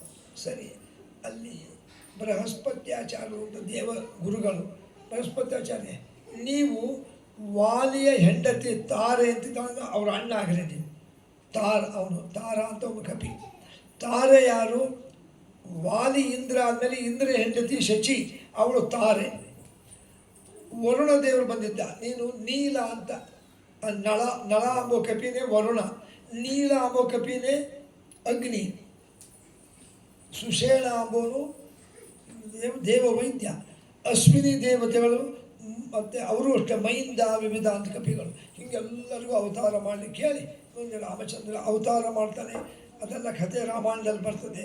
ರಾಮ ದೊಡ್ಡವರಾದ ಮೇಲೆ ಆ ಸೀತಾದೇವಿಯನ್ನು ಮದುವೆ ಮಾಡ್ಕೋತಾನೆ, ಆ ಶಿವಧನಸ್ಸನ್ನು ಮುರಿದು. ಮತ್ತು ರಾಮ ಸೀತಾ ವಾಪಸ್ ಬರ್ತಾರೆ ಅಯೋಧ್ಯೆಗೆ ಮದುವೆ ಆದಮೇಲೆ. ಬಂದ ಮೇಲೆ ರಾಮದೇವರಿಗೆ ಪಟ್ಟಾಭಿಷೇಕ ಮಾಡಬೇಕು ಅಂತ ತಯಾರಿ ಮಾಡ್ತಾರೆ. ಆದರೆ ಮಂಥರೆ ಎಂಬುವಂಥ ಒಬ್ಬಳು ಅಲಕ್ಷ್ಮಿ, ಅವಳು ಆ ಮಂಥರೆ ಅವಳು ಬಂದು ಕೈ ತಲೆ ಕೆಡಿಸಿ ನೀನು ಅವಕಾಶ ಕೊಡಬೇಡ, ಯಾಕಂದರೆ ನೀನು ಅವಕಾಶ ಕೊಟ್ಟರೆ ಕೌಸಲ್ಯ ಮಗನಾದ ರಾಮ ರಾಜ ಆಗಿಬಿಟ್ರೆ ನಿನಗೆ ಅಧಿಕಾರ ಸಿಗೋದಿಲ್ಲ. ನಿನಗೆ ಅಧಿಕಾರ ಸಿಗಲಿದ್ದರೆ ಕೊನೆಯವರೆಗೂ ಈಗ ರಾಮಂತರವಾದಲ್ಲಿ ಅವನ ಮಕ್ಕಳು ನಿನ್ನ ಮಗ ಭರತನಿಗೇನು ಸಿಗೋದಿಲ್ಲ. ಕೈಕೇಯಿ ಮಗ ಭರತ, ನಿನ್ನ ಮಗನಿಗೂ ಇಲ್ಲ, ನಿನ್ನ ಮುಂದೆ ವಂಶಕ್ಕೆ ಇರೋದಿಲ್ಲ ಅಂತ ಹಿಂಗೆಲ್ಲ ತಲೆ ಕೆಡಿಸಿಬಿಟ್ರು. ಅವನು ಇರಲಿ ಬಿಡು, ಇರಲಿ ಅಂದರೆ ನಾಳೆ ರಾಮ ಅವ್ರ ವಂಶನೇ ಬೆಳೆದ್ರೆ ನಿನ್ನ ವಂಶಕ್ಕೆ ನಿಲ್ಬೇಕಾ? ನಿಮ್ಮ ವಂಶಕ್ಕೆ ರಾಜ್ಯ ಬೇಡ. ಹಾಗಾದ್ರೆ ಅವ್ರು ರಾಜರಾದರೆ ನಾಳೆ ಅವ್ರು ಏನು ಹೇಳಿದ್ರೆ ನೀವು ಅವ್ರು ಹೇಳಿದ ಕೆಲಸ ಮಾಡಬೇಕು, ಯಾಕೆ ರಾಜಾಜ್ಞೆ. ಅದಕ್ಕೆ ನೀನು ವಿಘ್ನ ಮಾಡಿ ರಾಮನಿಗೆ ಪಟ್ಟಾಭಿಷೇಕ ತಪ್ಪಿಸಿ ನಿನ್ನ ಮಗ ಭರತನಿಗೆ ಪಟ್ಟಾಭಿಷೇಕ ಹಠ ಹೇಳಿ ಅಂತ. ಇದೆಲ್ಲ ರಾಮಾಯಣದ ಕಥೆ. ಆಯಿತು ಅಂತ ಹಾಗೆ ಮಾಡ್ತಾಳೆ. ಆಗ ಅದೇ ಅವರ ಗಂಡನ ಕೇಳ್ತಾಳೆ, ಹಿಂದೆ ನೀವೆರಡು ವರ ಕೊಟ್ಟಿದ್ರಿ ದಶರಥ ರಾಜರೇ, ನನಗೆ ಈಗ ಕೊಡ್ರಿ ಎಂದು. ನಾಳೆ ನಾಡದೆ ಪಟ್ಟಾಭಿಷೇಕ ಇರ್ತದೆ ರಾಮಂದು, ಏನು ಅಂತ ಕೇಳ್ತಾನೆ. ರಾಮನಿಗೆ ಪಟ್ಟಾಭಿಷೇಕ ಮಾಡಬಾರ್ದು, ಕೌಸಲ್ಯ ಮಗನಿಗೆ, ನನ್ನ ಮಗ ಭರತನಿಗೆ ಮಾಡಬೇಕು. ಭಾಳ ದುಃಖಪಟ್ಟ ದಶರಥ. ಯಾಕೆ ಇಂಥ ವರ ಕೇಳ್ತೀಯ? ಇಲ್ಲ, ಹಿಂದೆ ನೀವೇ ಕೊಟ್ಟಿದ್ರಿ, ಕ್ಷತ್ರಿಯರಿಗೆ ವರ ಕೊಟ್ಟ ಮೇಲೆ ತಪ್ಪಿಸಬಾರ್ದು. ಸರಿ, ಅಯ್ಯೋ ಬೇಡ, ಬೇಕಾದಷ್ಟು ಕೇಳಿದೆ. ಇಲ್ಲ, ನೀವೇನು ಭರತನಿಗೆ ಪಟ್ಟಾಭಿಷೇಕ ಮಾಡಲಿದ್ರೆ ರಾಮನಿಗೆ ಪಟ್ಟಾಭಿಷೇಕ ದಿವಸ ವಿಷ ಕೊಡು, ಸತ್ತು ನಿಮ್ಮ ಕಾರ್ಯಕ್ರಮ ನಿಲ್ಲಿಸ್ತೀನಿ ಅಂತ ಹೆದರಿಸಿಬಿಟ್ರು. ಆಯಿತು ಭರತನಿಗೆ ಮಾಡ್ತೀನಿ. ಅಷ್ಟೇ ಅಲ್ಲ, ಇನ್ನೊಂದು ವರ ಇದೆ. ಇನ್ನೊಂದೇನು? 2 ವರ ಕೊಟ್ಟಿದ್ರಿ, ಇನ್ನೊಂದೇನು? ಭರತನಿಗೆ ಪಟ್ಟಾಭಿಷೇಕಕ್ಕಿಂತ ಮುಂಚೆ 1 ದಿವಸ ಮುಂಚೆ ರಾಮ 14 ವರ್ಷ ವನವಾಸಕ್ಕೂ ಪಾಪ ಮೂರ್ಛೆ ಬಿದ್ದ ದಶರಥ. ಅಲ್ಲ, ಭರತನಿಗೆ ಪಟ್ಟಾಭಿಷೇಕ ನಾವು ಒಪ್ಪಿದೆ, ರಾಮನ್ಯ ಕಾಡಿ ಕಳಿಸ್ಬೇಕು 14 ವರ್ಷ. ಯಾಕಂದರೆ ರಾಮ ಇಲ್ಲೇ ಇದ್ದು ಭರತನಿಗೆ ಪಟ್ಟಾಭಿಷೇಕ ಮಾಡಿದರೆ ಜನಗಳು ದಂಗೆ ಹೇಳ್ತಾರೆ. ದೊಡ್ಡ ಮಗ ರಾಮ ಇರಲಿಕ್ಕೆ ನೀವು ಭರತನಿಗೆ ಹೆಂಗೆ ಪಟ್ಟಾಭಿಷೇಕ ಮಾಡ್ತೀರಿ ರಾಜರೇ? ನ್ಯಾಯ ಅಲ್ಲ. ದೊಡ್ಡ ಮಗನಿಗೆ ಯಾವಾಗಲೂ ಮೊದಲು ಪ್ರಿಫರೆನ್ಸು, ಜ್ಯೇಷ್ಠ ಪುತ್ರನಿಗೆ ಅಧಿಕಾರ, ಆಮೇಲೆ ತಮ್ಮಂದ್ರಿಗೆಲ್ಲ ಯುವರಾಜರು. ರಾಮ ಇದ್ದಾನೆ ಭರತನಿಗೆ ಹೆಂಗೆ ಮಾಡ್ತೀರಿ? ಜನ ದಂಗೆ ಇದ್ರೆ ಮಾಡಬೇಕು. ಅದಕ್ಕೆ ರಾಮ ಇಲ್ಲಿಂದ ಕಾಡಿಗೆ ಹೋಗಿಬಿಟ್ರೆ ಬೇರೆ ಯಾರು ಜಗಳ ಮಾಡೋರಿಲ್ಲಲ್ಲ. ಜನ ಅಂತಾರೆ ಮತ್ತು ರಾಮ ಇಲ್ಲಪ್ಪ ಮತ್ತು ಭರತ ಆಗಲಿ ಅಂತಾರೆ. ಈ ಒಂದು ಉಪಾಯ ಮಾಡಿದ್ದು. ಇದೆಲ್ಲ ರಾಮಾಯಣದ ಕಥೆ, ಅಲ್ಲೆಲ್ಲ ಕೇಳಿದ್ರೆ ನಿಮ್ಗೆ ಗೊತ್ತಾಗ್ತದೆ. ಅಂತೂ ತಂದೆ ಮಾತಿಗೆ ಒಪ್ಪಿ, ಆದರೆ ತಂದೆಗೆ ಇಚ್ಛೆ ಇದ್ದಿಲ್ಲ. ಅವನಂದ ಅಮ್ಮನಿಗೆ ಕೈಕೇಯಿಗೆ, ಅಮ್ಮ ನೀವು ಯೋಚನೆ ಮಾಡಬೇಡ, ನಾನು ಅರಣ್ಯಕ್ಕೆ ಹೋಗ್ಬೇಕಲ್ಲ, ಹೋಗ್ತೇನೆ. ಆಗ ಅವನ ಹೆಂಡತಿ ಸೀತಾದೇವಿ ಅಂದರು, ಮದುವೆ ಮಾಡ್ಕೊಂಡು ಬಂದಿದ್ದಲ್ಲ. ಇಲ್ಲ, ನಾನು ನನ್ನ ಗಂಡನ ಬಿಟ್ಟಿರೋದೆಲ್ಲ ನಾನು ಹೋಗ್ತೇನೆ. ರಾಮ ಅಂದ, ಅಲ್ಲಿ ಕಾಡಿನಲ್ಲಿ ಭಾಳ ಕಷ್ಟ ಇರ್ತದೆ, ನೆಲದ ಮೇಲೆ ಮಲ್ಕೋಬೇಕು. ಇಲ್ಲ, ನಾನು ಬರ್ತೀನಿ. ಆಗ ಅವನ ತಮ್ಮ ಸುಮಿತ್ರೆಯ ಮಗ ಲಕ್ಷ್ಮಣ ಅವನಣ್ಣ, ನಾನು ಬಿಟ್ಟು ಹೋಗಬೇಡ, ನಾನು ಬರ್ತೀನಿ. ಅಲ್ಲೂ ನೀ ಅಪ್ಪ ಅಮ್ಮನ ನೋಡ್ಕೊಂಡಿರು. ಇಲ್ಲ, ನೀನು ಇಲ್ಲದಿದ್ದು ನಾನು ಬದುಕೋದೇ ಇಲ್ಲ, ನಾನು ನಿನ್ನ ಜೊತೆ ಬಂದೇ ಬರ್ತೀನಿ ಅಂತ ಕಾಲು ಹಿಡ್ಕೊಂಡ್ಬಿಟ್ಟ, ಹಳ್ಳಿ ಕದ್ದುಬಿಟ್ಟ. ಅವಳು ಭಾಳ ಆಯಿತು ಅಂದ. ಕೊನೆಗೆ ಅವ್ರ ತಾಯಿ ಕರ್ಕೊಂಡು ಹೋಗಪ್ಪ ಅಂತ. ಹೀಗೆ ರಾಮ, ಸೀತಾ, ಲಕ್ಷ್ಮಣ 3 ಜನ ಅರಣ್ಯಕ್ಕೆ ಹೋಗಿಬಿಟ್ರು. ಕೈಕೇಯಿ ಅಂದ್ಲು, ಇನ್ಯಾರೂ ಇಲ್ಲೇ ಆರಾಮ ಆಯಿತು ಅಂದ್ಲು. ಆಗ ಭರತ ಮತ್ತು ಶತ್ರುಘ್ನ ಇದ್ದಿದ್ದಿಲ್ಲ. ಭರತ ಕೈಕೇಯಿ ಮಗ, ಮತ್ತು ಶತ್ರುಘ್ನ ಸುಮಿತ್ರೆಯ ಮಗನೇ ಲಕ್ಷ್ಮಣನ ತಮ್ಮ. ಅವರು ಸೋದರ ಮಾವನ ಮನೆಗೆ ವಿದ್ಯಾಭ್ಯಾಸಕ್ಕೆ ಹೋಗಿದ್ರು. ಇತ್ಲಾ ಕಡೆಗೆ ರಾಮ ಹೋದ ಮೇಲೆ ಅದೇ ವಿರಹದಿಂದ ದುಃಖ ಪಟ್ಟು ಒಂದು 5 ದಿವಸಕ್ಕೆ ದಶರಥ ಸತ್ಯ ಹೋಗಿಬಿಟ್ಟ. ನೋಡ್ರಿ, 5 ಜನ ಮಕ್ಕಳಿದ್ದಾರೆ, ರಾಮ, ಲಕ್ಷ್ಮಣ, ಭರತ, ಶತ್ರುಘ್ನರು. ಅಪ್ಪ ತೀರ್ಕೊಂಡಾಗ ಮನೆಯಲ್ಲಿ ಒಬ್ಬರಿಲ್ಲ ಬಾಯಲ್ಲಿ ನೀರು ಹಾಕಲಿಕ್ಕೆ. ಏಕೆ? ರಾಮ ಲಕ್ಷ್ಮಣರು ವನವಾಸಕ್ಕೆ ಹೋಗ್ಯಾರೆ, ಭರತ ಶತ್ರುಘ್ನರು ಸೋದರ ಮಾವನ ಮನೆಗೆ ಹೋಗ್ಯಾರೆ. ಏನು ಮಾಡಬೇಕು? ಪಾಪ ಗುರುಗಳು, ವಸಿಷ್ಠ ಋಷಿಗಳು, ಈಗ ಭರತನ ಕರೆಸ್ರಿ, ಯಾಕಂದ್ರೆ ಮತ್ತೆ ದೇಹಕ್ಕೆ ಸಂಸ್ಕಾರ ಕ್ರಿಯೆಗಳಾಗಬೇಕಲ್ಲ, ಏನು ಹೇಳಬಾರ್ರಿ, ರಾಜಕಾರ್ಯ ಅಂತ ಕಳಿಸ್ರಿ ಅಂದು. ಬಂದ ಮೇಲೆ ಊರು ನೋಡ್ದ, ಬಾವುಟ ಅರ್ಧಕ್ಕೆ ಬಂದಿತ್ತು. ಯಾಕೆ ಬಾವುಟ ಕೆಳಗಿಳಿದಿದೆ ಅಂತ ಯಾರನ್ನೋ ಕೇಳ್ದ. ಭರತನ ನೋಡಿ ಜನ ಯಾರೂ ಮಾತಾಡಲೇ ಇಲ್ಲ. ಅವ್ರೇನು ತಿಳ್ಕೊಂಡ್ರು, ಭರತ ಭಾಳ ಕೆಟ್ಟವನು, ಅವನಿಗೋಸ್ಕರ ರಾಮ ರಾಜ್ಯ ಬಿಟ್ಟು ಕಾಡಿಗೆ ಹೋಗ್ಬೇಕಾಯ್ತು. ಇವರು ತಾಯಿ ಇವನಿಗೆ ರಾಜ್ಯ ಕೊಡಿಸಾಳೆ, ಇವ್ರ ಮುಖ ನೋಡಬಾರ್ದು ಅಂತ ತಪ್ಪು ತಿಳ್ಕೊಂಡ್ರು ಜನ. ಅವನು ಬಂದು ಕೊಳೆಯಲ್ಲ ಮನೆ ಒಳಗೆ ಹೋಗಿ ಬಾಗಿಲು ಹಾಕ್ಕೊಂಡ್ಬಿಟ್ರು. ಯಾಕೆ ನಾನು ಯಾರೂ ಮಾತಾಡಿಸ್ತಾ ಇಲ್ಲ, ಏನಿದು ಲಕ್ಷ್ಮಣ, ಇದು ಶತ್ರುಘ್ನ ಏನು ಅಣ್ಣ? ಒಳಗೆ ಹೋಗಿ ಅಮ್ಮನ ಕೇಳೋಣಂತೆ. ಕೈಕೇಯಿ ಬಳಿಗೆ ಬಂದ ಭರತ. ಕೈಕೇಯಿ ಓಡಿ ಬಂದು, ಭರತ ಬಂದನಪ್ಪ, ಅಮ್ಮ ಬಾವುಟ ಯಾಕೆ ಅರ್ಧಕ್ಕೆ ಇಳಿದಿದೆ, ಒಂಥರ ಬಿಕೋ ಅಂತದೆ, ಸಡಗರ ಇಲ್ಲ, ಯಾವ ಜನನೂ ನಾನು ಮಾತಾಡಿಸ್ಲಿಲ್ಲ, ಏನು ವಿಚಾರ? ಕೈಕೇಯಿ ಅಂದ್ಲು, ಭರತ ನಿನಗೋಸ್ಕರ ಬಹಳ ಕಷ್ಟಪಟ್ಟು ನನ್ನ ಗಂಡನ್ನ ಕೌಸಲ್ಯ ಸುಮಿತ್ರಿಯರನ್ನ ವಿರೋಧ ಮಾಡಿಕೊಂಡು ಹಠ ಬಿದ್ದು ನಿಂಗೆ ರಾಜ್ಯ ಕೊಡಿಸೀನಿ, ಭಾಳ ಕಷ್ಟಪಟ್ಟು ನಿಂಗೆ ರಾಜ್ಯ ಕೊಡಿಸೀನಿ. ಮೊದಲಿಗೆ ನೀನು ರಾಜ್ಯ ಅನುಭವಿಸ್ಬೇಕು ಅಂದಾಗ ನನಗೆ ರಾಜ್ಯನ ರಾಮ ಎಲ್ಲಿ ಅಂತ ಅವನು ಅರಣ್ಯ ಕಳಿಸೀನಿ. ಯಾಕೆ? ವರ ಕೇಳ್ಕೊಂಡಿದ್ದೆ ನಾನು ನಮ್ಮ ಯಜಮಾನರಿಗೆ, ಏನು ನಿನಗೆ ಪಟ್ಟಾಭಿಷೇಕ, ಅದೇ ಸಮಯಕ್ಕೆ ರಾಮನಿಗೆ 14 ವರ್ಷ ವನವಾಸ. ನೋಡ್ರಿ, ಒಂದು ಬಿದ್ದು ಅತ್ತ ಭರತ ಎದೆ ಪಡ್ಕೊಂಡು ಅತ್ತ, ಅಮ್ಮ ಎಂಥ ನೀಚ ಕೆಲಸ ಮಾಡಿದಿ. ಒಂದು ಇರುವೆಗೆ ನೋವು ಮಾಡಲ್ಲ ರಾಮಚಂದ್ರ, ಯಾರ ಮನಸ್ಸಿಗೂ ನೋವು ಮಾಡಲ್ಲ. ಎಂಥ ಸಾಧು, ಎಷ್ಟು ದಯಾ ಹೃದಯ. ನಾನೇನು ನಿಂಗೆ ರಾಜ್ಯ ಬೇಕು ಅಂತ ಕೇಳಿದ್ನ? ಎಂಥ ಸಾಧುವಾದ ರಾಮನನ್ನು ನಿಷ್ಕಾರಣವಾಗಿ ಕಾಡಿ ಕಳಿಸ್ತಿ. ಚೇಚೆ, ನೀನು ಮನುಷ್ಯರಲ್ಲ, ನೀನು ರಾಕ್ಷಸಿ ಇರಬೇಕು, ನೀನು ಹೊಟ್ಟೆನ ಯಾಕಾರ ಹುಟ್ಟಿದ್ನೋ ಅಂತ ಭಾರಿ ಅರ್ಥ. ಸರಿ, ಈ ರಾಜ್ಯ ನೀನೇ ಇಟ್ಕೋ, ನನಗೆ ರಾಜ್ಯ ಬೇಡ, ನಾನು ಕಾಡಿಗೆ ಹೋಗಿ ರಾಮನ ಜೊತೆ ವನವಾಸ ಮಾಡ್ತೀನಿ. ಶತ್ರುಘ್ನ ಅಂದ, ಅವನು ಅಳ್ಕೊಂಡೆ ಬಂದು, ನಾನು ಬರ್ತೀನಿ ಅಣ್ಣ ಅಂದ. ಕೌಸಲ್ಯ ಅವರಲ್ಲ, ಇಲ್ಲಪ್ಪ ನಿನ್ನ ತಾಯಿ ನಿಮಗೋಸ್ಕರ ರಾಜ್ಯ ತೊಗೊಂಡಾರೆ, ರಾಜ್ಯ ಇಲ್ಲ, ಅವ್ವ ನಂಗೆ ಬೇಡ, ನಾನು ಕಾಡಿಗೆ ಹೋಗ್ತೀನಿ, ಇಲ್ಲ ರಾಮನ ಕರ್ಕೊಂಡ್ಬರ್ತೀನಿ ಅಂತ ಹೋದ. ರಾಮನಂದ, ಇಲ್ಲಪ್ಪ ನಾನು ಬರೋಂಗಿಲ್ಲ, ನಮ್ಮ ತಂದೆ ನಮ್ಮ ಕೈಕೇಯಿ ನಿಮ್ಮ ತಾಯಿಗೆ ವರ ಕೊಟ್ಟಾರೆ, ಆ ವರ ಪೂರ್ತಿ ಆಗಬೇಕು ಅಂದರೆ ನಾ 14 ವರ್ಷ ಇರಲಿಕ್ಕೇ ಬೇಕು. ಎಷ್ಟು ಕೇಳ್ಕೊಂಡ್ರು ಇಲ್ಲಪ್ಪ ನೀನೇ ರಾಜ ಆಗಬೇಕು. ಹಂಗಲ್ಲ, ನೀನಿಲ್ಲ ಅಂದಮೇಲೆ ಆ ಸಿಂಹಾಸನ ಹತ್ತಲ್ಲ, ನಾ ರಾಜ ಆಗೋದಿಲ್ಲ. ಅಲ್ಲೂ ಮತ್ತು ರಾಜ್ಯಭಾರ ನಿನ್ನ ಪಾದಕೆಗಳನ್ನು ಕೊಡು, ನಿನ್ನ ಪಾದಕೆ ಒಯ್ದು ನಮ್ಮ ಸಿಂಹಾಸನದ ಮೇಲಿಟ್ಟು ಅದಕ್ಕೆ ನಿನ್ನ ಪಾದಕಕ್ಕೆ ಪಟ್ಟಾಭಿಷೇಕ ಮಾಡಿ ನಿನ್ನ ಪ್ರತಿನಿಧಿಯಾಗಿ ನಾನು ರಾಜ್ಯಭಾರ ಮಾಡ್ತೀನಿ. ಇಲ್ಲಿ ಮುಂಚೆ ಅವ್ರ ತಂದೆ ತೀರ್ಕೊಂಡಿದ್ದೆಲ್ಲ ಕ್ರಿಯಾ ಮುಗಿಸ್ಕೊಂಡು ಬಂದಿದ್ದ. ಆಮೇಲೆ ಯಾರ್ಯಾರು ಬಂದಿರಿ ಅಂತ ತಾಯಂದ್ರು ನೋಡ್ದ, ಹಣೆ ಮೇಲೆ ಕುಂಕುಮ ಇದ್ದಿಲ್ಲ.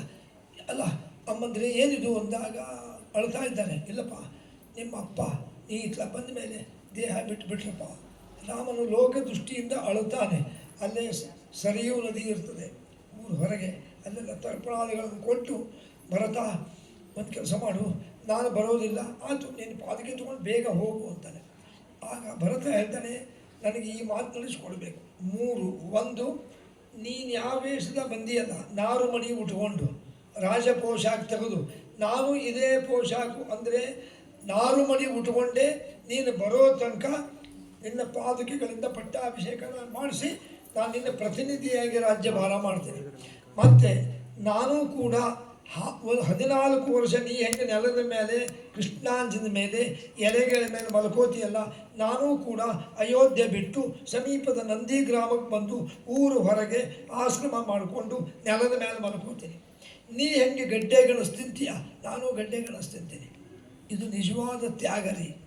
ಅಲ್ಲ, ರಾಜ್ಯ ಕೊಟ್ಟರು ಬೇಡ ಅನ್ನುವಂಥ ವ್ಯಕ್ತಿ ಭರತ. ಅದಕ್ಕೆ ಭರತೋ ಭಕ್ತಿ ಭರಿತ, ಅದಕ್ಕೆ ಅದು ಭರತ ಅಂಬೋದು ಹೆಸರು ಸರಿಯಾಗಿದೆ. ಭರತೋ ಭಕ್ತಿ ಭರಿತ, ಭಕ್ತಿಯಿಂದ ತುಂಬಿದವನು.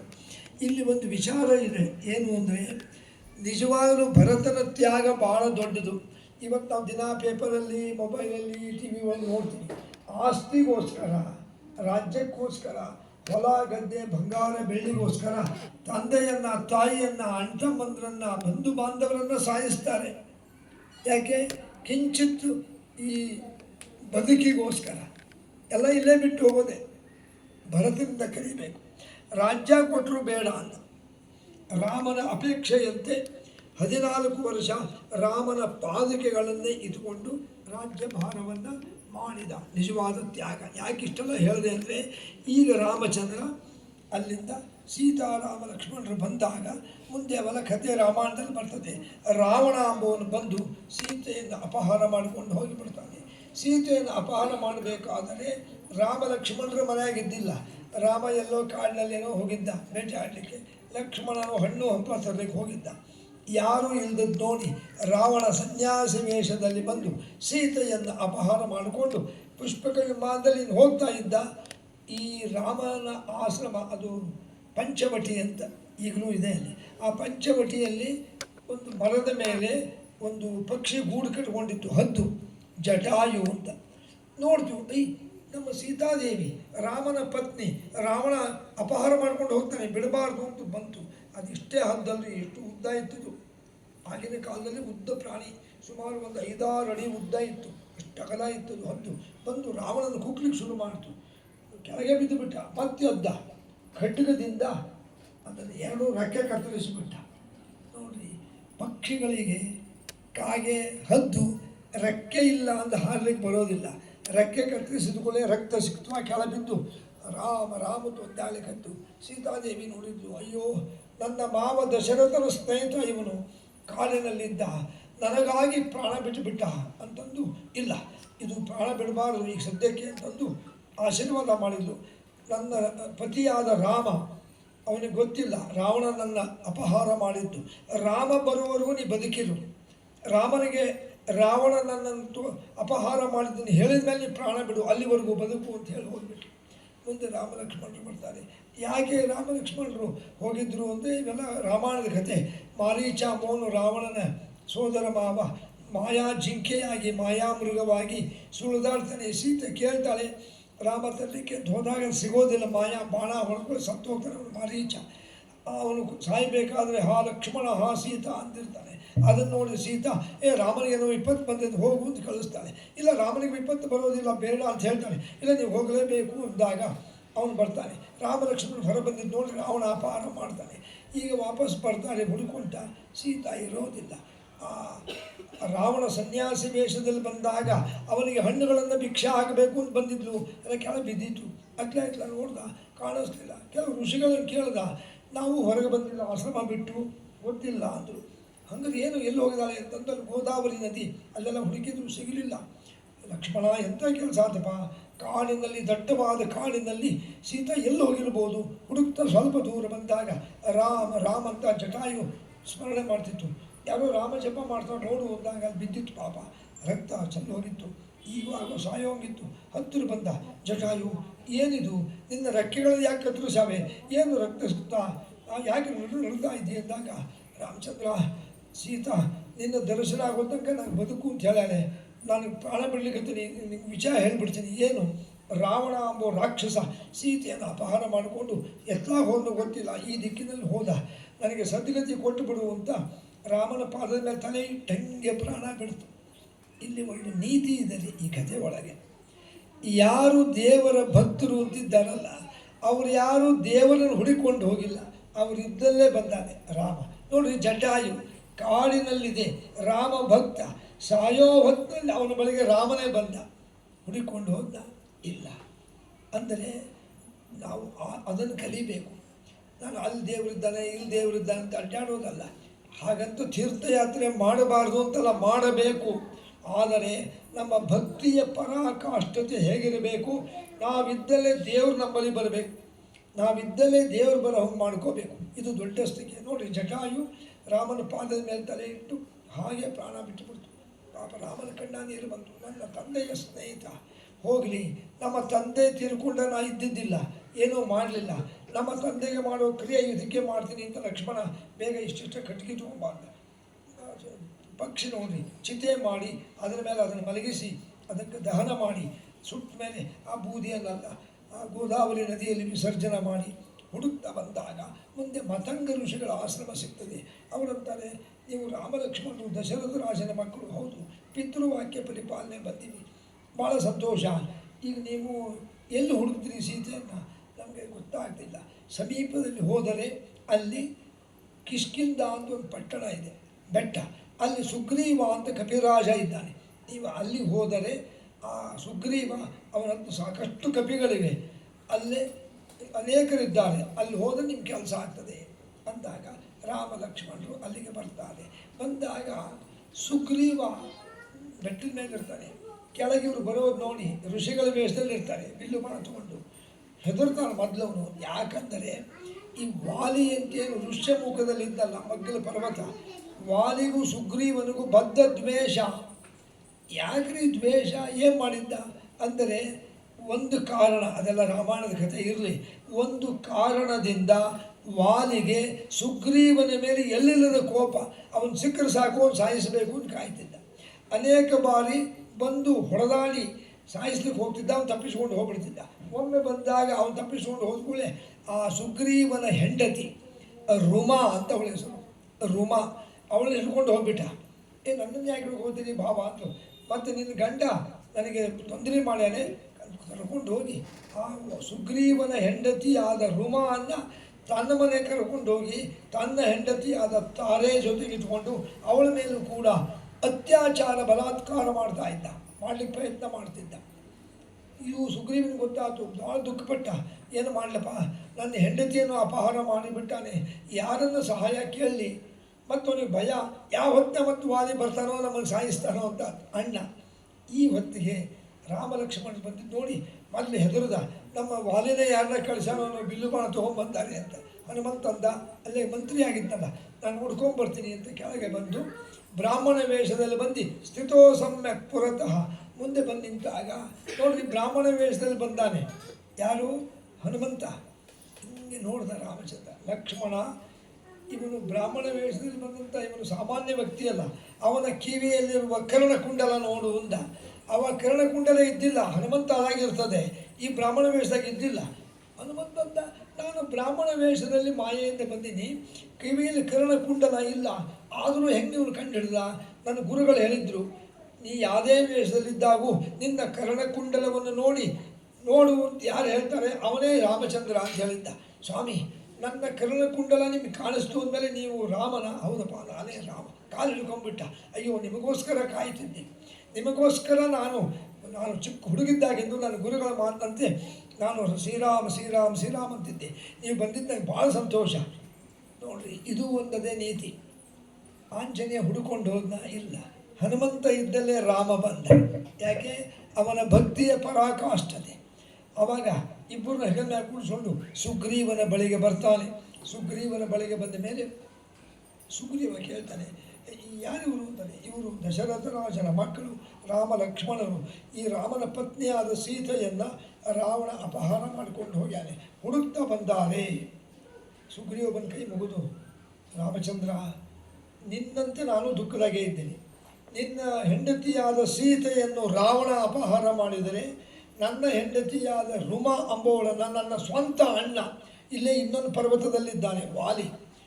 ಒಂದು ಕೆಲಸ ಮಾಡು, ನೀವು ಇಲ್ಲಿ ಬಂದ ಕಾರಣ ಏನಿಲ್ಲ, ನನಗೆ ಮತಂಗ ಋಷಿಗಳು ಹೇಳಿದರು, ನಿಮ್ಮಲ್ಲಿ ಸಾಕಷ್ಟು ಕಪಿಗಳಿದ್ದಾರಲ್ಲ, ಆ ಕಪಿಗಳನ್ನು ಸಹಾಯ ಕೊಟ್ಟು ನನ್ನ ಹೆಂಡತಿಯಾದ ಸೀತೆಯನ್ನು ಹುಡುಕಬೇಕಪ್ಪ. ಅಗತ್ಯವಾಗಿ ಹುಡುಕಿಸ್ಕೊಡ್ತೀನಿ, ನನಗೆ ನೀವೊಂದು ಸಹಾಯ ಮಾಡು. ಏನು? ನನ್ನ ಅಣ್ಣನಾದ ವಾಲಿ ಮಹಾನೀಚ ಇದ್ದಾನೆ, ಅವನನ್ನು ಸಂಹರಿಸಿ ಸಾಯಿಸಿ ನನ್ನ ಹೆಂಡತಿಯ ನಂಗೆ ಬಿಡಿಸ್ಕೊಡ್ಬೇಕು. ಆಯಿತು, ಒಪ್ಪಂದ ಮಾಡ್ಕೊಂಬಿಡೋಣ ಅಂತಂದು ಅಲ್ಲಿ ಅಗ್ನಿ ಸ್ಥಾಪನ ಮಾಡಿ ಒಪ್ಪಂದ ಮಾಡಿಕೊಂಡ್ರು. ಏನು? ಸುಗ್ರೀವನ ಪತ್ನಿಯಾದ ರುಮಾ ಅವಳನ್ನು ರಾಮಚಂದ್ರ ಅವನ ಅಣ್ಣನಾದ ವಾಲಿಯನ್ನು ಸಂಹರಿಸಿ ಆ ಸುಗ್ರೀವನ ಹೆಂಡತಿನ ಬಿಡಿಸ್ಕೊಡ್ಬೇಕು. ಸುಗ್ರೀವ ಅಂದ, ನಾನು ನನ್ನ ಕಪಿಗಳ ಸಹಾಯ ಕೊಟ್ಟು ಎಲ್ಲೇ ಇರಲಿ ನಿಮ್ಮ ಹೆಂಡತಿ ಸೀತಾ, ರಾವಣ ಎಲ್ಲೇ ಇಟ್ಟಿರಲಿ ಹುಡುಗಿಸಿ ನಾ ಕೊಡ್ತೀನಿ. ಇಬ್ಬರದ್ದು ಒಪ್ಪಂದ ಆಯಿತು. ಇನ್ನೊಂದು ವಿಚಾರ ಹೇಳಿ ಇವತ್ತು ಮುಗಿಸ್ತೀನಿ, ಉಳಿದದ್ದನ್ನು ಮತ್ತೆ ನಾಳೆ ಮುಂದುವರಿಸ್ತೀನಿ. ರಾಮ ಅಂದ, ಸುಗ್ರೀವ, ನಿಮ್ಮ ಅಣ್ಣ ಎಲ್ಲಿರ್ತಾನೆ? ಇಲ್ಲಿ ಋಷ್ಯಮುಖದಲ್ಲಿ. ಹೌದಾ? ಮತ್ತೆ ಅವನು ಕರಿ. ಇಲ್ಲ ರಾಮಚಂದ್ರ, ಅವನು ಮಹಾವೀರ. ಇರಲಿ, ಇಲ್ಲ, ಅವನನ್ನು ಕರೆದ್ರೆ ಅವನು ಬಂದು ಕೂಡಲೇ ಹೊಡೆದಾಟ ಶುರುವಾದರೆ ನಾನು ಸಾಯಿಸೇ ಬಿಡ್ತಾನೆ. ಇಲ್ಲಪ್ಪ, ಹಾಗಾದ್ರೆ ರಾಮಚಂದ್ರ ನೀವೊಂದು ಕೆಲಸ ಮಾಡಬೇಕು, ನೀನು ಮರಿಯಲ್ಲಿ ನಿಂತ್ಕೋ, ಮರದ ಹಿಂದೆ. ಅಲ್ಲ, ನಾನು ಯುದ್ಧ ಶುರು ಮಾಡಿದ ಕೂಡ ನೀ ಹಿಂದಿಂದ ಬಾಣ ಹೊಡಿಬೇಕು ಅವನಿಗೆ. ಯಾಕೆ? ಅವನಿಗೆ ಒಂದು ವರ ಇದೆ ವಾಲಿಗೆ, ಅವನ ಮುಂದೆ ಯಾರೇ ವೀರರು ಬರಲಿ ಅವರ ಅರ್ಧ ಶಕ್ತಿ ಹೇಳ್ಕೊತಾನೆ. ಆದರೆ ರಾಮನ ಶಕ್ತಿ ಹೇಳ್ಕೊಂಬ ಶಕ್ತಿ ಇಲ್ಲ ಅವನಿಗೆ, ಬೇರೆ ಅವ್ರದ್ದು. ರಾಮನ ಹೇಳ್ಕೊಳ್ಳಿಕ್ಕೆ ಸಾಧ್ಯ ಇಲ್ಲ ಅವನ ಶಕ್ತಿ. ಆದರೂ ಅವನಿಗೆ ವರ ಇದೆ, ಅದಕ್ಕೆ ನೀ ಮುಂದೆ ನಿಲ್ಲೇಬೇಡ, ನೀ ಹಿಂದೆ ನಿಂತು ಬಾಣ ಹೊಡಿಬೇಕು. ಆಯ್ತಪ್ಪ. ಆದರೆ ಅವನು ಮಹಾವೀರ. ಅವನು ಎಷ್ಟು ವೀರ ಅಂಬೋದು ಮೊದಲು ನಿಂಗೆ ಹೇಳ್ತೀನಿ. ಏನು? ದುಂದುಬಿ ಅಂತ ಒಬ್ಬ ರಾಕ್ಷಸ, ಅವನು 40 ಅಡಿ ಉದ್ದ ಇದ್ದ. ಅವನನ್ನು ಯಾರೂ ಸಾಯಿಸ್ಲಿಕ್ಕಾಗಿದ್ದಿಲ್ಲ. ನಮ್ಮ ವಾಲಿ ಅವನು ಸಂಹಾರ ಮಾಡ್ಯಾನೆ. ಆದರೆ 40 ಅಡಿ ದೇಹನ ಅದನ್ನು ಏನು ಮಾಡಲಿಕ್ಕಾಗಲಿಲ್ಲ, ಅಲ್ಲೇ ಬಿದ್ದಿದೆ. ಋಷ್ಯಮುಖ ಪರ್ವತದ ಕೆಳಗೆ ತೆಗ್ಗಿನಾಗಿ ಬಿದ್ದದದು, ಸಮುದ್ರ ತೀರಕ್ಕೆ. ಸರಿ, ಈಗ ನಾನು ರಾಮಚಂದ್ರ ನಿನ್ನ ಶಕ್ತಿಯನ್ನು ಒಂದು 2 ರೀತಿ ಪರೀಕ್ಷೆ ಮಾಡ್ತೀನಿ. ಆ ಪರೀಕ್ಷೆ ಒಳಗೆ ನೀನು ಗೆದ್ದರೆ, ಅಂದರೆ ನೀನು ಸಾಹಸ ತೋರಿಸಿದರೆ ನನ್ನ ಅಣ್ಣ ವಾಲಿಯನ್ನು ನೀನು ಸಾಯಿಸಬಹುದು ಅಂತ ತಿಳ್ಕೊತೀನಿ. ಮತ್ತು ನನ್ನ ಅಣ್ಣ ವಾಲಿ ಇದ್ದಾನಲ್ಲ, ಅವನು ಎಷ್ಟು ವೀರ ಅಂದರೆ, ಕಾರ್ತಿವೀರ್ಯಾರ್ಜುನ ಅಂತ ಒಬ್ಬ ಮಹಾವೀರ. ಅವನು ರಾವಣನನ್ನೇ ಸೋಲಿಸಿದ್ದ. ಅಂದರೆ ರಾವಣನನ್ನೇ ಗೆದ್ದವನು ಕಾರ್ತಿವೀರ್ಯಾರ್ಜುನ. ಇಂಥ ಕಾರ್ತಿವೀರ್ಯಾರ್ಜುನನ್ನು ಕೂಡ ನಮ್ಮ ವಾಲಿ ಸೋಲಿಸಾನೆ. ಅಥವಾ ರಾವಣನಂತೂ ಲೀಲಾಜಾಲ್ವ ಸೋಲಿಸ್ತಿದ್ದ ನಮ್ಮ ವಾಲಿ, ನಮ್ಮ ಅಣ್ಣ. ಅಂದರೆ ರಾವಣನಿಗಿಂತ ಶಕ್ತಿವಂತ, ಕಾರ್ತಿವೀರ್ಯಾರ್ಜುನಗಿಂತ ಶಕ್ತಿವಂತ ದುಂದುಬಿಯನ್ನು ರಾಕ್ಷಸನನ್ನು ಮುಷ್ಟಿಯಿಂದ ಹೊಡೆಸಾಯಿಸಿ ರಕ್ತ ಹರಿಸಿಬಿಟ್ಟಾನೆ. ಅವನು ಮಹಾವೀರ. ಅದಕ್ಕೆ ನೀ ಹಿಂದೆ ನಿಂತು ಬಾಣ ಹೊಡಿ. ಆಯ್ತಪ್ಪ, ಕರಿ ಅಂತ. ನೋಡಿ, ತಥೋಗತ್ವಶ್ಚ ತತ್ಪೂರ್ವಂ ಋಷ್ಯಮುಖ ಅಲ್ಲಿ ಪರ್ವತಾಗ್ನಿ. ಋಷ್ಯಮುಖ ಬಂದು, ವಾಲಿ ನೀನು ಹಗಲೆಲ್ಲ ಬರ್ತಿದ್ದಿ, ನಾನೇ ಬಂದೀನಿ, ಬಾ ಯುದ್ಧಕ್ಕೆ ಅಂದ. ಅವನಂತ, ಅಲ್ಲೋ, ನನ್ನ ನೋಡಿ ಹೆದರ್ಕೊಂಡು ತಲೆ ಬರಗಿಸಿ ಹೋಗ್ತಿದ್ದಿ, ಯುದ್ಧಕ್ಕೆ ಬಂದೀಯಾ?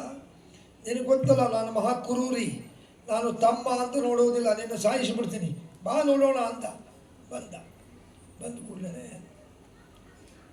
ಸ್ವಲ್ಪ ತನಕ ಯುದ್ಧ ಶುರುವಾಯಿತು. ರಾಮ ಹಿಂಗೆ ಬಾಣ ತೆಗೆದ, ಮರದಿಂದ ಮರಿಗೆ ನಿಂತ್ಕೊಂಡ, ಹೊಡೆದಾಟ ಶುರುವಾತಪ್ಪ. ರಾಮ ಬಾಣ ಬಿಡಲೇ ಇಲ್ಲ.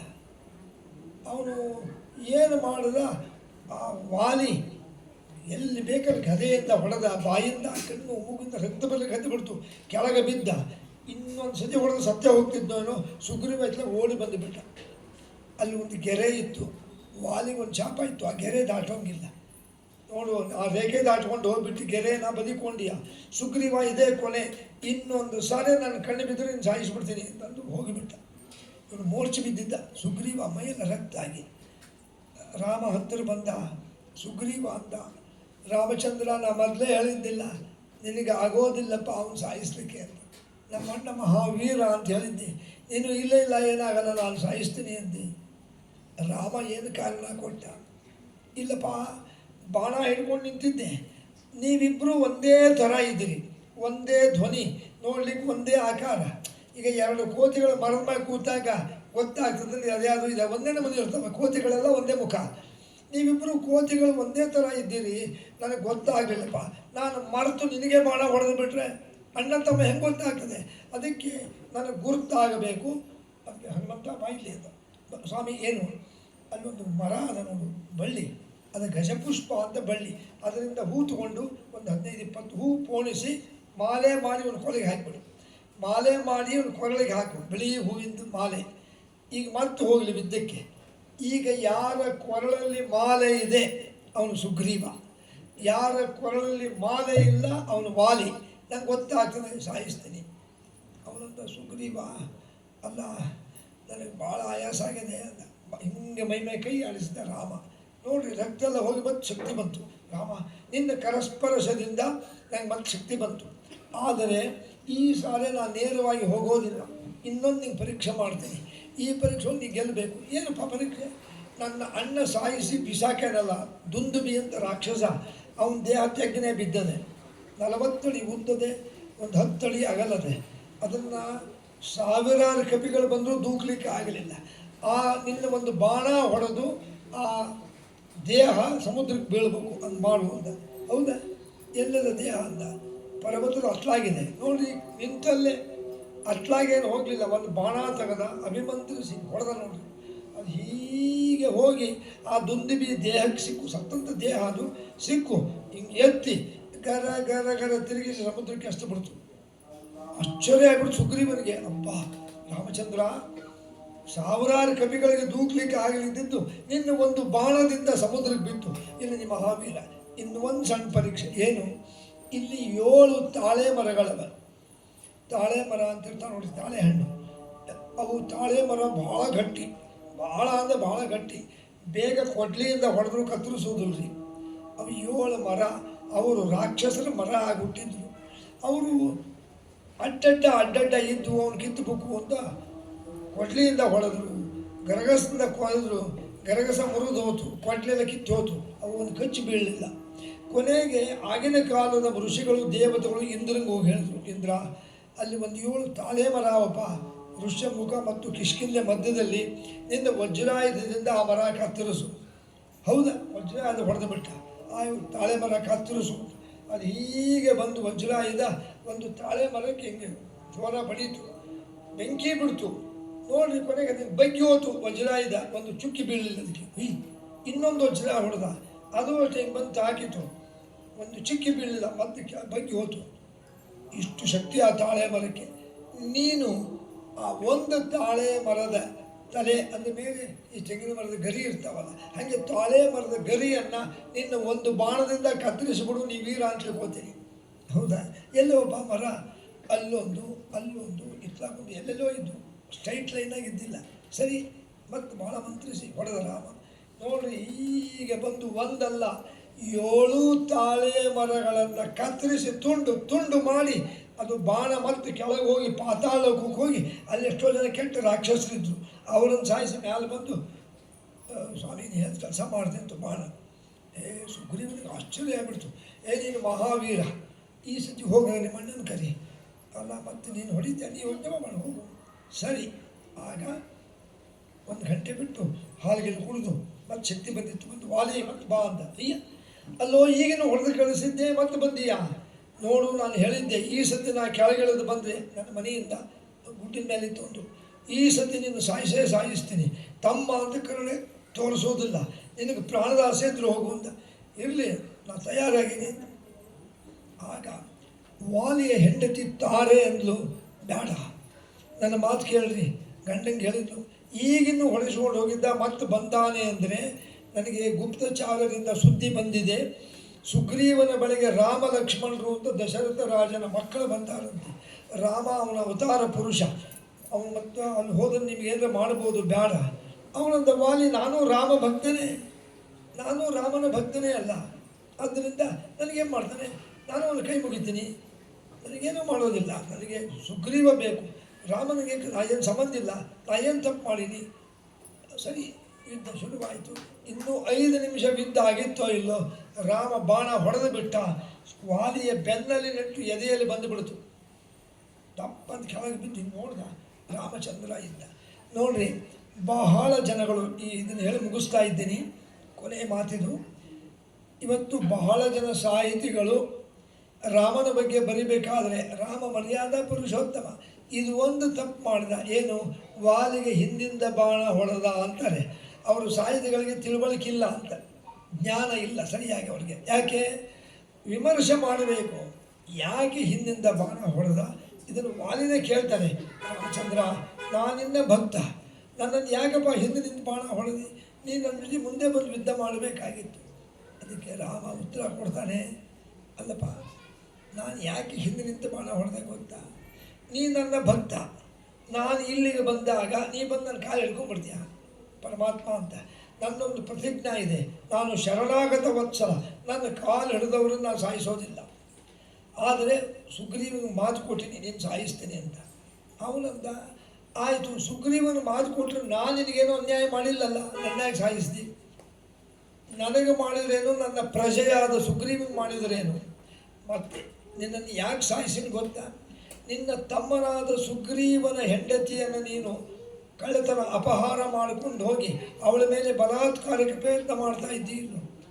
ಹೌದು, ಮತ್ತು ನಿಮ್ಮ ಕಪಿಶಾಸ್ತ್ರ ಏನು ಹೇಳ್ತದೆ, ಯಾವ ಕಪಿ ತನ್ನ ತಮ್ಮನ ಹೆಂಡತಿಯನ್ನು ಬಲಾತ್ಕಾರ ಮಾಡ್ತಾನೆ ಅವನಿಗೆ ಮರಣದಂಡನೆ ಕೊಡಬೇಕು. ನಾನು ರಾಜನಿಗೆ ಮರಣದಂಡನೆ ಕೊಟ್ಟೀನಿ, ನಾನು ತಪ್ಪು ಮಾಡಿದ್ದ? ನಿಮ್ಮ ಕಪಿಶಾಸ್ತ್ರ ತಗೊಂಡು ನೋಡು, ಯಾವ ಕಪಿ ವೀರ ತನ್ನ ತಮ್ಮನ ಹೆಂಡತಿ ಮೇಲೆ ಬಲಾತ್ಕಾರಕ್ಕೆ ಪ್ರಯತ್ನ ಮಾಡ್ತಾನೆ ಅವನಿಗೆ ಮರಣದಂಡನೆ ಕೊಡಬೇಕು.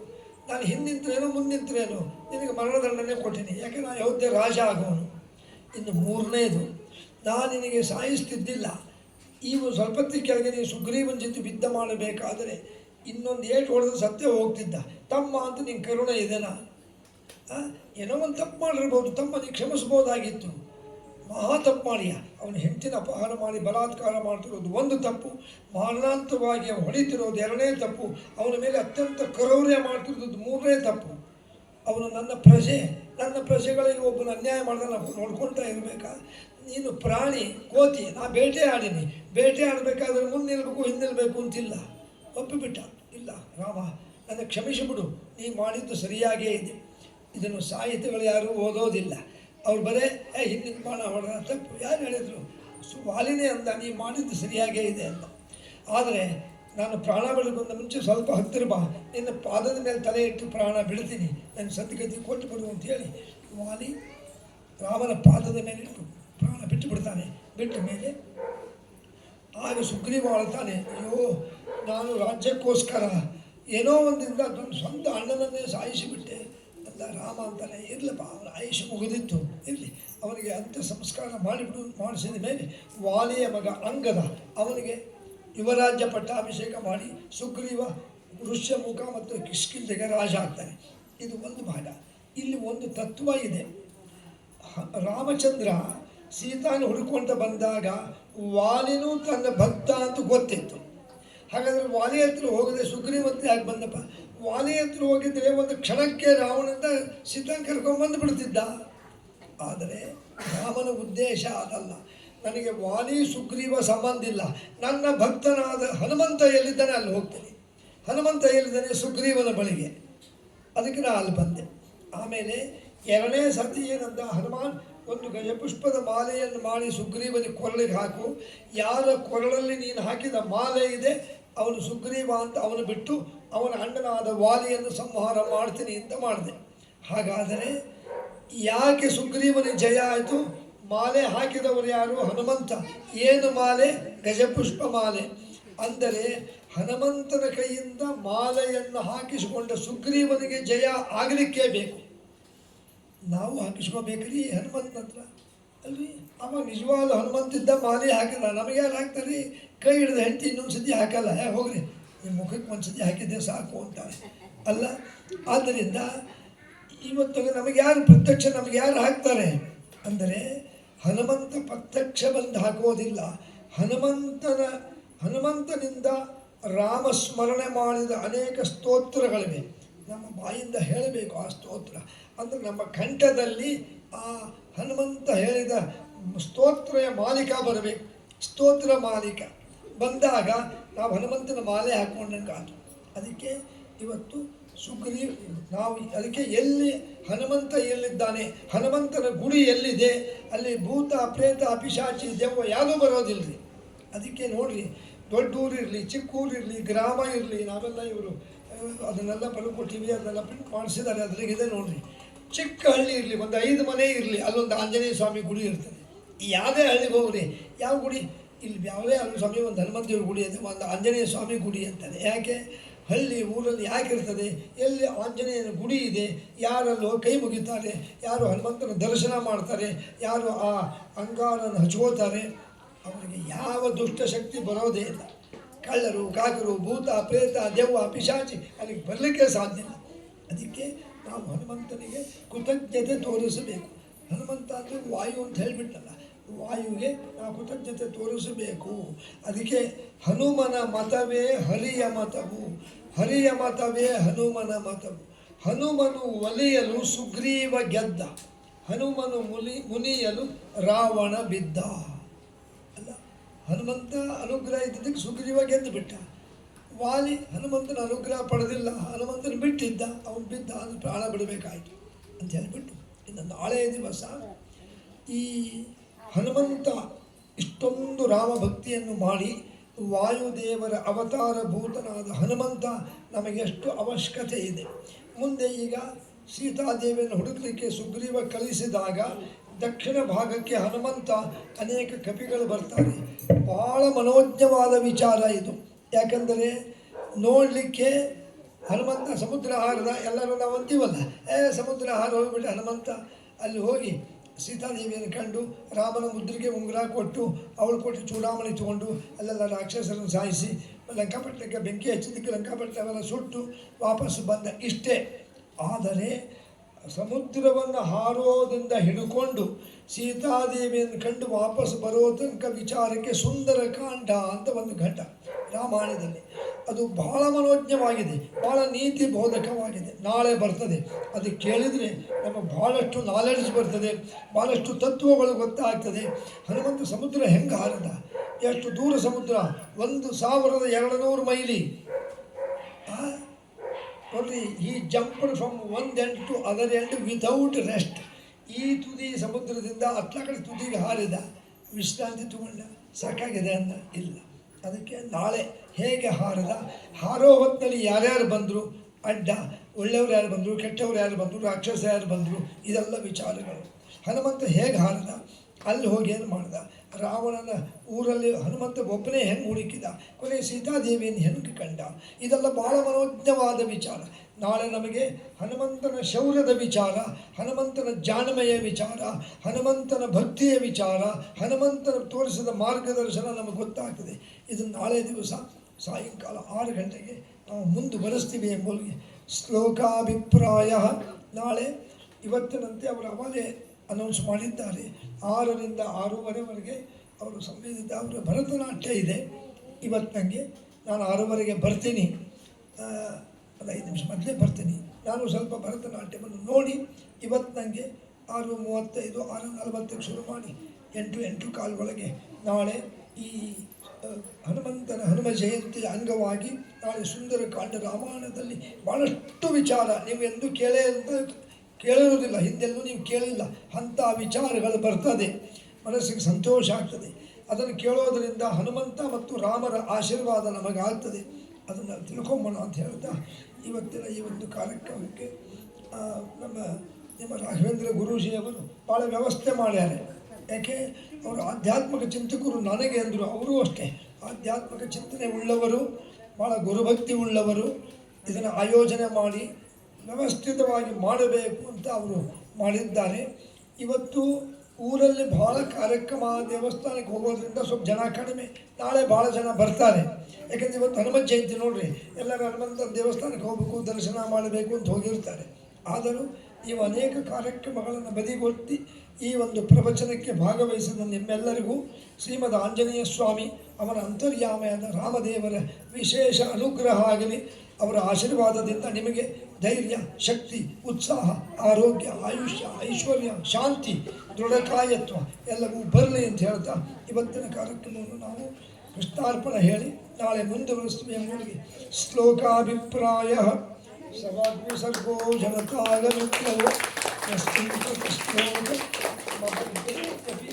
ನಾಮಾಂಗನಂತ್ಯಶ್ಚ ಯಶೋಂಕಿತಾನಿ ಯತ್ ಶೃಣ್ವಂತಿ ಗಾಯಂತಿ ಗೃಣಂತಿ ಸಾಧವಃ ಮದ್ವೇಷಾರ್ಪಣಮಸ್ತು. ಇದುವರೆಗೂ ಹನುಮಂತ ದೇವರ ಬಗ್ಗೆ ವಿಸ್ತಾರವಾಗಿ ನಮ್ಮೆಲ್ಲರ ಮನ ಮುಟ್ಟುವಂತೆ ಅನೇಕ ವಿಷಯಗಳನ್ನು ತಿಳಿಸಿಕೊಟ್ಟ ಪೂಜ್ಯರಿಗೆ ಪ್ರತಿಷ್ಠಾನದ ಪರವಾಗಿ ಮತ್ತು ತಮ್ಮೆಲ್ಲರ ಪರವಾಗಿ ಹೃತ್ಪೂರ್ವಕ ಧನ್ಯವಾದಗಳನ್ನು ತಿಳಿಸುತ್ತೇನೆ. ಈಗ ಮಂಗಳಾರತಿ ಆಗುತ್ತೆ. ಮಂಗಳಾರತಿ ನಂತರ ಎಲ್ಲರೂ ಸಾಲಾಗಿ ಬಂದು ದೇವರಿಗೆ ಹಾಗೂ ಪೂಜ್ಯರಿಗೆ ನಮಸ್ಕರಿಸಿ ಮಂತ್ರಾಕ್ಷತೆ, ತೀರ್ಥ, ಪ್ರಸಾದವನ್ನು ಸ್ವೀಕರಿಸಬೇಕೆಂದು ತಮ್ಮಲ್ಲಿ ಕೇಳಿಕೊಳ್ಳುತ್ತೇನೆ.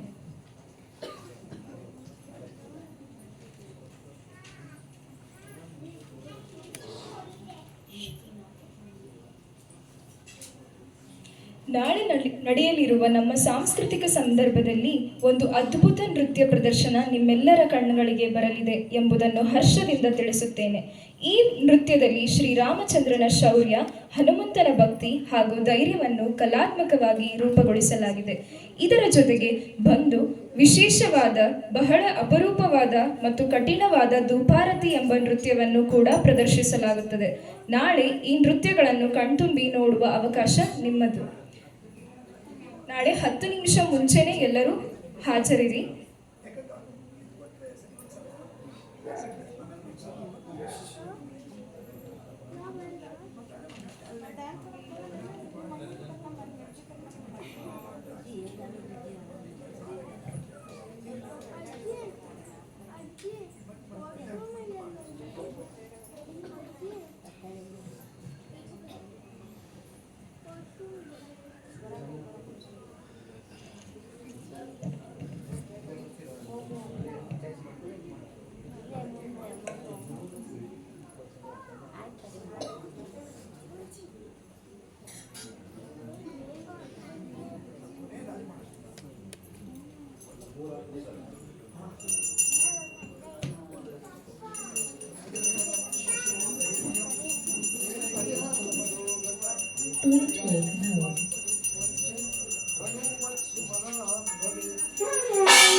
ಆಂಜನೇಯ ಸ್ವಾಮಿ ವರದ ಗೋವಿಂದ.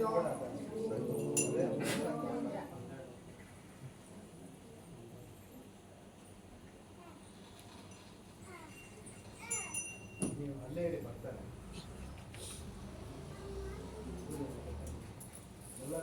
ಶುದ್ಧರಿಗೆ ಬರುತ್ತೆ ಅಲ್ಲೇ ಮಾಡಬೇಡಲ್ಲಿ.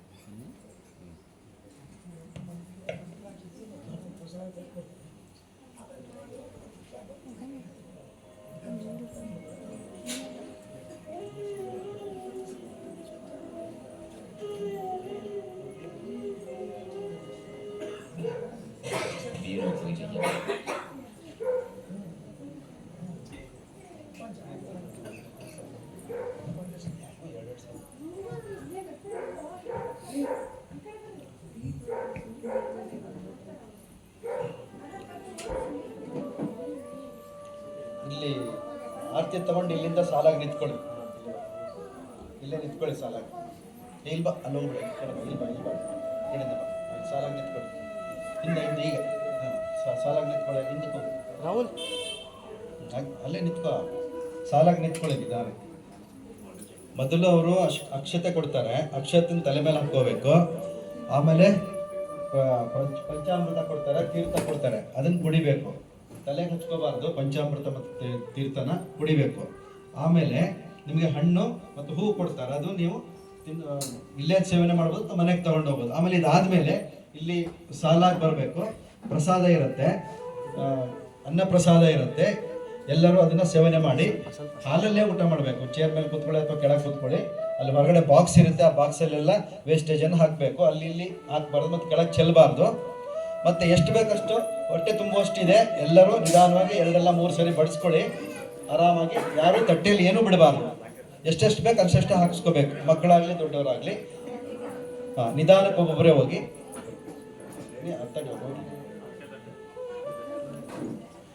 ಅಲ್ಲಿ ಪ್ರಸಾದ ಎಲ್ಲ ತಗೊಂಡಾದ್ಮೇಲೆ ಹನುಮಂತ ದೇವರಿಗೆ ನಮಸ್ಕಾರ ಮಾಡಿ ಆಮೇಲೆ ಅನ್ನ ಪ್ರಸಾದಕ್ಕೆ ಬರಬೇಕು.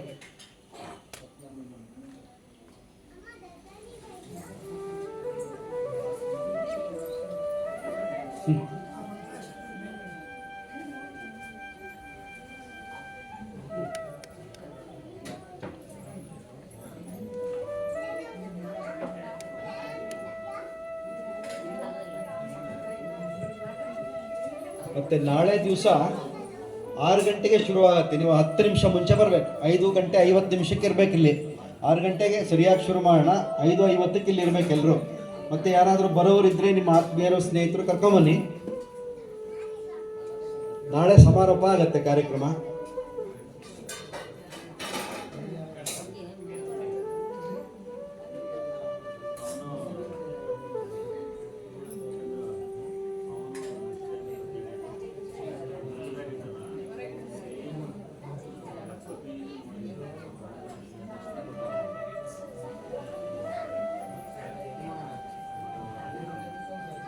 ಅಕ್ಷತೆ ಅವ್ರು ತಲೆ ಹಾಕ್ಕೊಳ್ಬೇಕಲ್ಲ.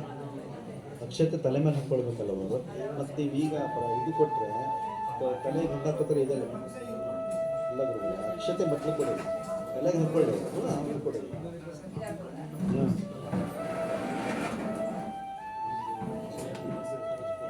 ಅಲ್ಲ, ಅಲ್ಲಿ ಕುತ್ಕೊಳ್ಳೋಕೆ ಅವ್ರಿಗೆ ಇರಲಿ. ಚಮಕನ ಎಲ್ಲ ತೆಗೀರಿ, ಅಲ್ಲೆಲ್ಲ ಇರಲಿ. ಕುತ್ಕೊಳ್ಳೋಕೆ ತಿಂಡಿ ತಿನ್ನೋಕ್ಕೆ, ಊಟ ಮಾಡೋಕ್ಕೆ ಕುತ್ಕೊಂಡು ತಿಂತಾರೆ. ಇಲ್ಲಿ ಕರೆಕ್ಟಾಗಿ ಟೈಮ್ ಮಾಡ್ತಾರೆ.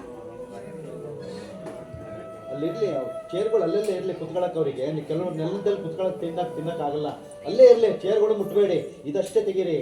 ಅಲ್ಲಿ ಕುತ್ಕೊಳ್ಳೋಕೆ ಜಾಗ ಮಾಡ್ಕೊಳ್ಳಿ. ಅವರು ಹಂಗಿಟ್ಟು ಅವ್ರು ಹಿಂಗೆ ಕುತ್ಕೊಳ್ತಾರೆ. ಮೊದಲು ಹೆಂಗಿತ್ತೋ ಚೇರಿನ ವ್ಯವಸ್ಥೆ ಹಂಗೆ ಇಡಿ, ಆರಾಮಾಗಿ ಕುತ್ಕೊಳ್ಳಿ. ಇಲ್ಲಿ ಜಮಖಾನ ಮಾತ್ರ ತೆಗೀರಿ.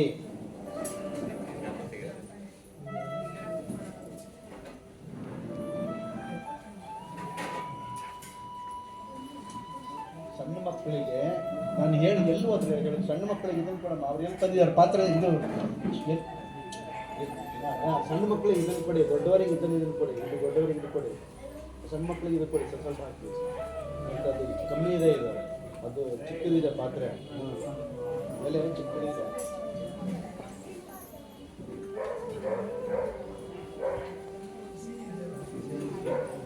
ನಿಂತ್ಕೊಳ್ಳಿ ಹೋಗಿ.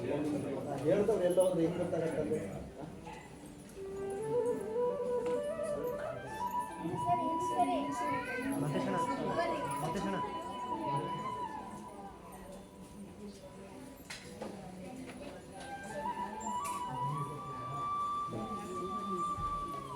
ನಿಧಾನವಾಗಿ ತಗೊಳ್ಳಿ, ಒಬ್ಬೊಬ್ಬರೇ ಅಕ್ಷತೆಯನ್ನು ತಲೆ ಮೇಲೆ ಹಾಕ್ಕೊಳ್ಳಿ. ಆಮೇಲೆ ಪ್ರಸಾದ ಸಿಕ್ಕತ್ತೆ, ತೀರ್ಥ ಸಿಕ್ಕತ್ತೆ, ಅದನ್ನು ಕುಡೀರಿ. ಆಮೇಲೆ ಅಲ್ಲಿ ಹನುಮಂತ ದೇವರಿಗೆ ನಮಸ್ಕಾರ ಮಾಡಿ ಮುಂದೆ ಇಲ್ಲಿ ಅನ್ನ ಪ್ರಸಾದಕ್ಕೆ ಬನ್ನಿ. ಅನ್ನ ಪ್ರಸಾದವನ್ನು ಕೆಳಗೆ ಕುತ್ಕೊಂಡು ತಿನ್ನೋರು ಕೆಳಗಡೆ ಕುತ್ಕೊಳ್ಬೋದು, ಮೇಲೆ ಕುರ್ಚಿ ಮೇಲೆ ಕುತ್ಕೊಂಡು ತಿನ್ನೋರು ಕುರ್ಚಿ ಮೇಲೆ ಕುತ್ಕೊಂಡು ತಿನ್ನಿ. 2 ಇಲ್ಲ 3 ಸರಿ ಹಾಕ್ಸ್ಕೊಳ್ಳಿ, ವೇಸ್ಟ್ ಮಾಡಬೇಡಿ ಅಷ್ಟೇ.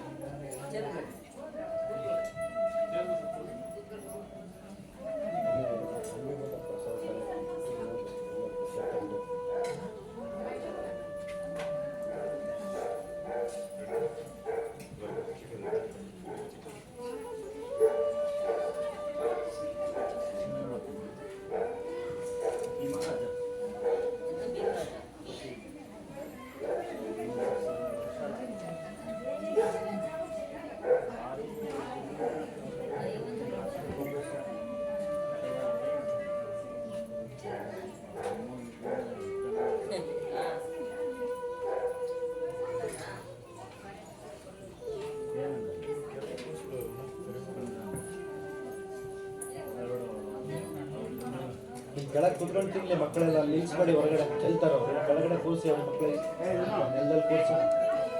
ಮಕ್ಕಳೆಲ್ಲ ಕೆಳಗಡೆ ಬಂದು ಕುತ್ಕೊಂಡೆ ತಿನ್ನಿ, ಕೆಳಗಡೆ ಕುತ್ಕೊಳ್ಳಿ ಅಲ್ಲ ಆರಾಮಾಗಿ.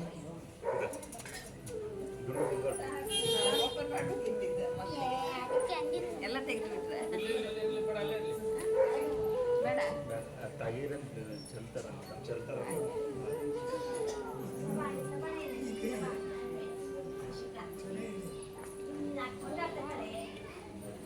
ನಿಧಾನಕ್ಕೆ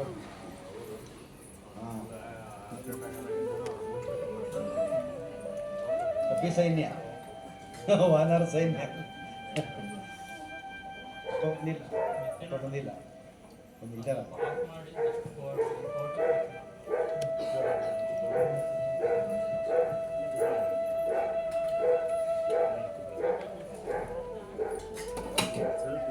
ಮಧ್ಯದಲ್ಲ ರೆಡ್ ಬಟನ್, ರೆಡ್ ಕಲರ್.